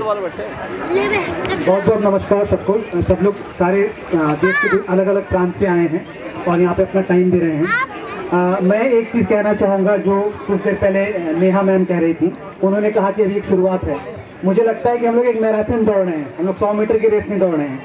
बहुत लंबी लड़ाई है, बहुत लंबा रास्ता है, हम लोग को काफ़ी वक्त तक एक साथ चलना पड़ेगा, क्योंकि जो लड़ाई हम लोग लड़ रहे हैं, हम लोग बहुत संख्या में बहुत ज़्यादा नहीं है। हम लोग बोल रहे हैं 4 लाख, लेकिन 140 करोड़ की जनता में 4 लाख बहुत छोटी होती है। इसीलिए हम लोग बोलते हैं कि ये रेयर डिजीज मतलब क्या हुआ, हम लोग रेयर है बहुत कम संख्या में, तो हमको इकट्ठित रहना, हमको यूनाइटेड रहना बहुत जरूरी है। तो मेरी सबसे यही गुजारिश है कि हम लोग एक के साथ दूसरे लोग जुड़ते रहें और लोगों को भी जोड़ें, अपने परिवार को जोड़ें, सबको जोड़कर हम लोग संगठन को मजबूत बनाएं। उसके लिए हमको क्या करना होगा, हम लोगों को एक मीडिया टीम हो, एक सोशल मीडिया टीम, गवर्नमेंट को हैंडल करने के लिए अलग टीम, फार्मास्यूटिकल कंपनीज को हैंडल करने के लिए अलग टीम, डॉक्टर्स को हैंडल करने का अलग टीम। हम एक प्रोफेशनल ऑर्गेनाइजेशन बनाए और बनाकर ज़्यादा बेहतर तरीके से, क्योंकि हर यहाँ पे आना हर समय मुमकिन नहीं है। हम लोग शायद 6 महीने में एक बार या साल में एक बार आ सकें, लेकिन हम लोगों की ये इच्छा है कि हम लोग अनऑफिशियल तरीके से भी सोशल मीडिया के माध्यम से, अन्य माध्यम से हम लोग एक दूसरे के साथ जुड़े रहें और इस मूवमेंट को और स्ट्रॉन्ग बनाएं, तब जाके ही हमको अपनी मंजिल मिलेगी। तो मेरी सबको बहुत ज़्यादा धन्यवाद और उसके साथ मेरी यही गुजारिश है कि सब लोग हम लोग एक साथ मिलकर आगे जर्नी को और ज़्यादा स्ट्रॉन्ग बनाएं। धन्यवाद। Thank you Dilip ji, thank you. और जैसा दिलीप जी ने बोला कि ये मुहिम की पहला स्टेप है, लेडर जो सीढ़ी होती है उसका ये पहला स्टेप है। और जैसा कि आप ना मायूस मत होइएगा कि आपके बच्चे को डीएमडी है या आपकी फैमिली में किसी को मस्कुलर डिस्ट्रॉफी है। ये 140 करोड़ की आबादी में से भगवान ने आपको चूज किया है, चुना है, बिकॉज आप वो लकी पेरेंट्स हैं जो आप अपने बच्चे के लिए सारी पॉजिटिव, सारी चैलेंजेस को झेल सकते हैं। बाकी और में ये कोई ताकत नहीं है कि यहाँ पर आ जाए, बिकॉज आप में वो ताकत है, आप में वो निडरता है, आप में वो स्ट्रेंथ है।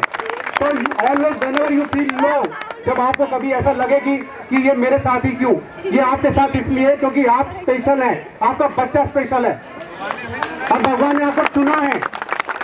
मैं तो ये डिसीज के बारे में तो नहीं बोलूँगा, सब लोग जानते ही है।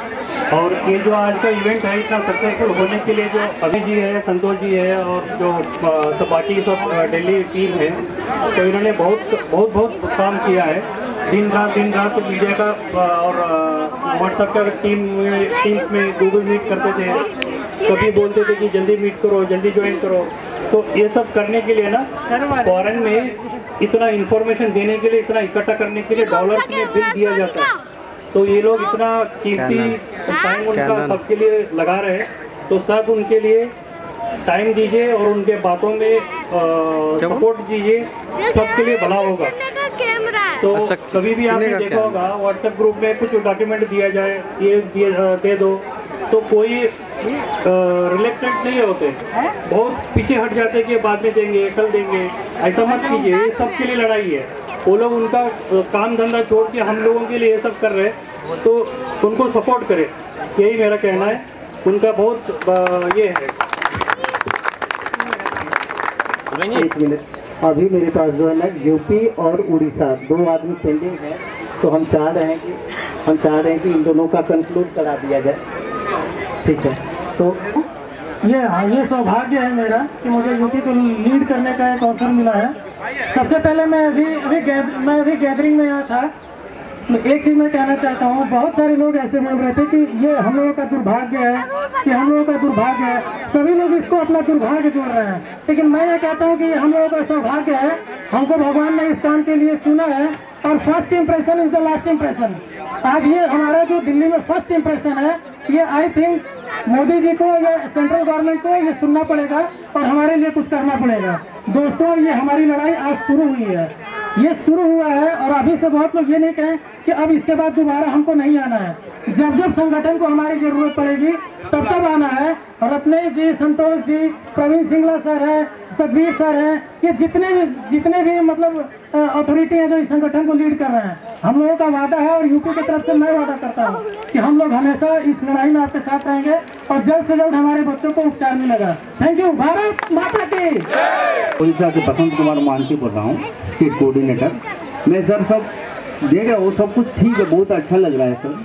जो लोग कर रहे, जो चीज़ पहले करना चाहिए था, आज रत्नेश जी, संतोष जी ने जो किया ना, वो हमारे लिए बहुत बड़ा काम कर दिया। लेकिन हम लोग भी चुप नहीं रहना चाहिए।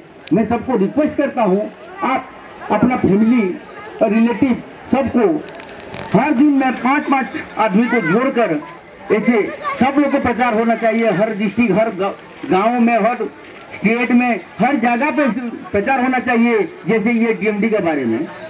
तो हर जितना भी आदमी है यहाँ, सबको मैं रिक्वेस्ट करता हूँ, हर दिन 5-5 आदमी को बता दीजिए डीएमडी के बारे में, तो सारा ऑल ओवर इंडिया में प्रचार हो जाएगा, जुड़ जाएगा सब लोग। जिसको DMD है और जिसको नहीं। क्या अपने बेटे की आंख में आंख मिला सकते हो आज? हाथ उठा के बताओ। हाँ के ना? हाँ, तो ये आप स्पेशल पेरेंट्स हैं, स्पेशल चाइल्ड है, तो you should feel proud of it. आपके जो बच्चा है वो बहुत ही एक्स्ट्राऑर्डिनरी है। तो आप जब भी किसी भी हमारा जो भी प्रोग्राम होगा आने वाले टाइम में, जो भी हमारी गैदरिंग्स होगी, तो आपको जो है इसी जज्बे को, इसी स्ट्रेंथ को जो है दिखाना है और कंटिन्यू करना है। जीत भी जाएंगे, ये मेडिसिन भी आ जाएगी और ये सब बच्चे वापस से फुटबॉल खेलेंगे, वापस से जो है क्रिकेट खेलेंगे। तो प्रवीण सिंगला जी, मैं आपको कहता हूँ कि आप कुछ अपना एक्सपीरियंस शेयर करिए, या जो आपने जो पेन उठाया, जो चैलेंज आपको आए, प्लीज। सबसे पहले दोस्तों, मैं दिल्ली की टीम से प्रवीण सिंगला, सत्येश भाई और अपनी दिल्ली की टीम के कोऑर्डिनेटर, हमारे यहाँ पे अमित भाई, हमारे यहाँ पे पवन जी, हमारे यहाँ पे मनोज जी, हमारे यहाँ की दिल्ली की टीम के साथ मैं सबका आपका बहुत बहुत दिल्ली आने पर बहुत बहुत स्वागत करता हूँ, बहुत बहुत अभिनंदन करता हूँ। इकट्ठा करना, इस सारी मुहिम को इस लेवल तक लेके जाना कि कोई मीडिया हमारी बात सुने, इस सारी मुहिम के अंदर किसी नेशनल लेवल के कवियों को बुलाना, इस सारी मुहिम को ऑर्गेनाइज करना, जब कोई बहुत छोटी मोटी बात नहीं है दोस्तों। मैं अब आप सब पेरेंट्स से, मेरा 17.5 साल का बच्चा है, मैं अच्छी तरह से जानता हूँ कि दवाई कल भी आ गई तो वो मुझे नहीं मिलेगी, इसमें कोई दो राय नहीं है। और कोई भी बाप के अंदर दम नहीं होता कि अपने बच्चों को अपने कंधे में ले जा सके।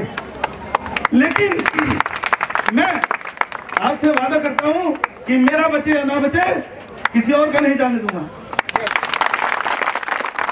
एक आपसे वादा चाहता हूँ दोस्तों, अपने स्टेट कोऑर्डिनेटर से वादा चाहता हूँ, अपने यहाँ के आए हुए प्रतिभागियों से वादा चाहता हूँ, अपने आए हुए लोगों से वादा चाहता हूँ कि जैसे पंजाब से, हरियाणा से, दिल्ली से, राजस्थान, गुजरात, उड़ीसा, कर्नाटका, छत्तीसगढ़, जैसे मध्य प्रदेश, जैसे लोगों ने कोऑर्डिनेशन जिम्मेदारी उठाई है, जैसे संतोष जी बिहार से 90-100 लोगों को अपनी छाती पर बैठा के लाए हैं, जैसे राम गोपाल जी अपनी छाती पर 90-100 लोगों को राजस्थान से बिठा के लाए हैं, जैसे ये हमारे भाई जिन्होंने यहाँ पे परमिशन ली, ये हमारी छाती पे अपनी छाती बिठा के सतबीर भाई हरियाणा से 90 लोगों को, 100 लोगों को दिनेश भाई बिठा के लाए हैं।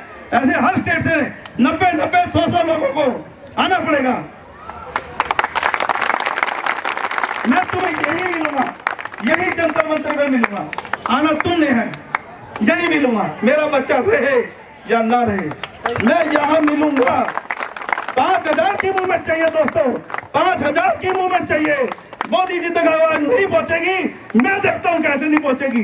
सिर्फ पेरेंट्स चाहिए, हमारा जज्बा चाहिए, हमारे बच्चे हमारा समय चाहते हैं, हमारा समय। बच्चे हमारे जा रहे हैं, बच्चे किसी मीडिया ग्रुप के नहीं जा रहे, बच्चे किसी नेता के नहीं जा रहे, बच्चे किसी उसके नहीं जा रहे। मैं किसी का नाम नहीं लेना चाहता। हमें यह समझना होगा कि जो वो बच्चा है वो हमारा है। हम देखते हैं उसको एक एक सेकंड जाते हुए अपनी आंखों से। तो 5000 बच्चों की मूवमेंट का अपने से वादा करके जाना। कल का भी हमारा प्रोग्राम सुबह 10 बजे यहाँ से शुरू हो जाएगा। 5000 की मूवमेंट हम दिल्ली के लोग आपको बहुत जल्दी करके बता देंगे। स्टेट कोऑर्डिनेटर अपनी अपनी पेटी कस लें, स्टेट कोऑर्डिनेटर अपनी अपनी पेटी कस लें। मैं बार बार बोल रहा हूँ, हर स्टेट से 125, 150, 200 लोग यहाँ पर लाने पड़ेंगे। 21 स्टेट के लोग आज यहाँ पे 21 स्टेट के लोग, ये ऊपर वाले का कोई चमत्कार। लगभग राज्य में जो जितने भी इलाज है, होम्योपैथ, आयुर्वेद, एलोपैथ करा चुका हूँ, लेकिन इसमें कोई कहीं कुछ नहीं है, हर जगह लूटा गया। इसके ऊपर हम जो है कल जो है विस्तृत रूप से करेंगे। जैसे जो DMD से फ्री, जिसके लड़के हैं, अगर लड़की है तो उसका करियर टेस्ट करवा देना है। और अगर कोई दूसरा मतलब यानी कि अच्छी करना चाहते हैं। सर, मैं अजय निवासी। मुझे सर अभी पिछले 8 महीनों से ही इसका प्रॉब्लम का पता चला था। मेरा बेटा 10 साल का है, पर अभी हमने पंजाब से लोगों को इकट्ठे किया है और इसके लिए पंजाब केसरी ग्रुप हमें बहुत हेल्प कर रहा है। हमने प्राइम मिनिस्टर, राष्ट्रपति साहब, उपराष्ट्रपति और CM, गवर्नर को, सभी को लेटर उनसे रिकमेंड करवा के भिजवाया है। अभी तक तो उनका DMO से हमें सिर्फ ग्रीवेंस नंबर 1 मिला है, बाकी तो कोई खास रिस्पॉन्स हमें मिला नहीं है। पर 1-2 महीने में अगर सरकार ने कोई हमारी तरफ सर ध्यान नहीं दिया तो हमारा तो एक ही मन है सर, हम तो CM की कॉपी के आगे आंदोलन करें।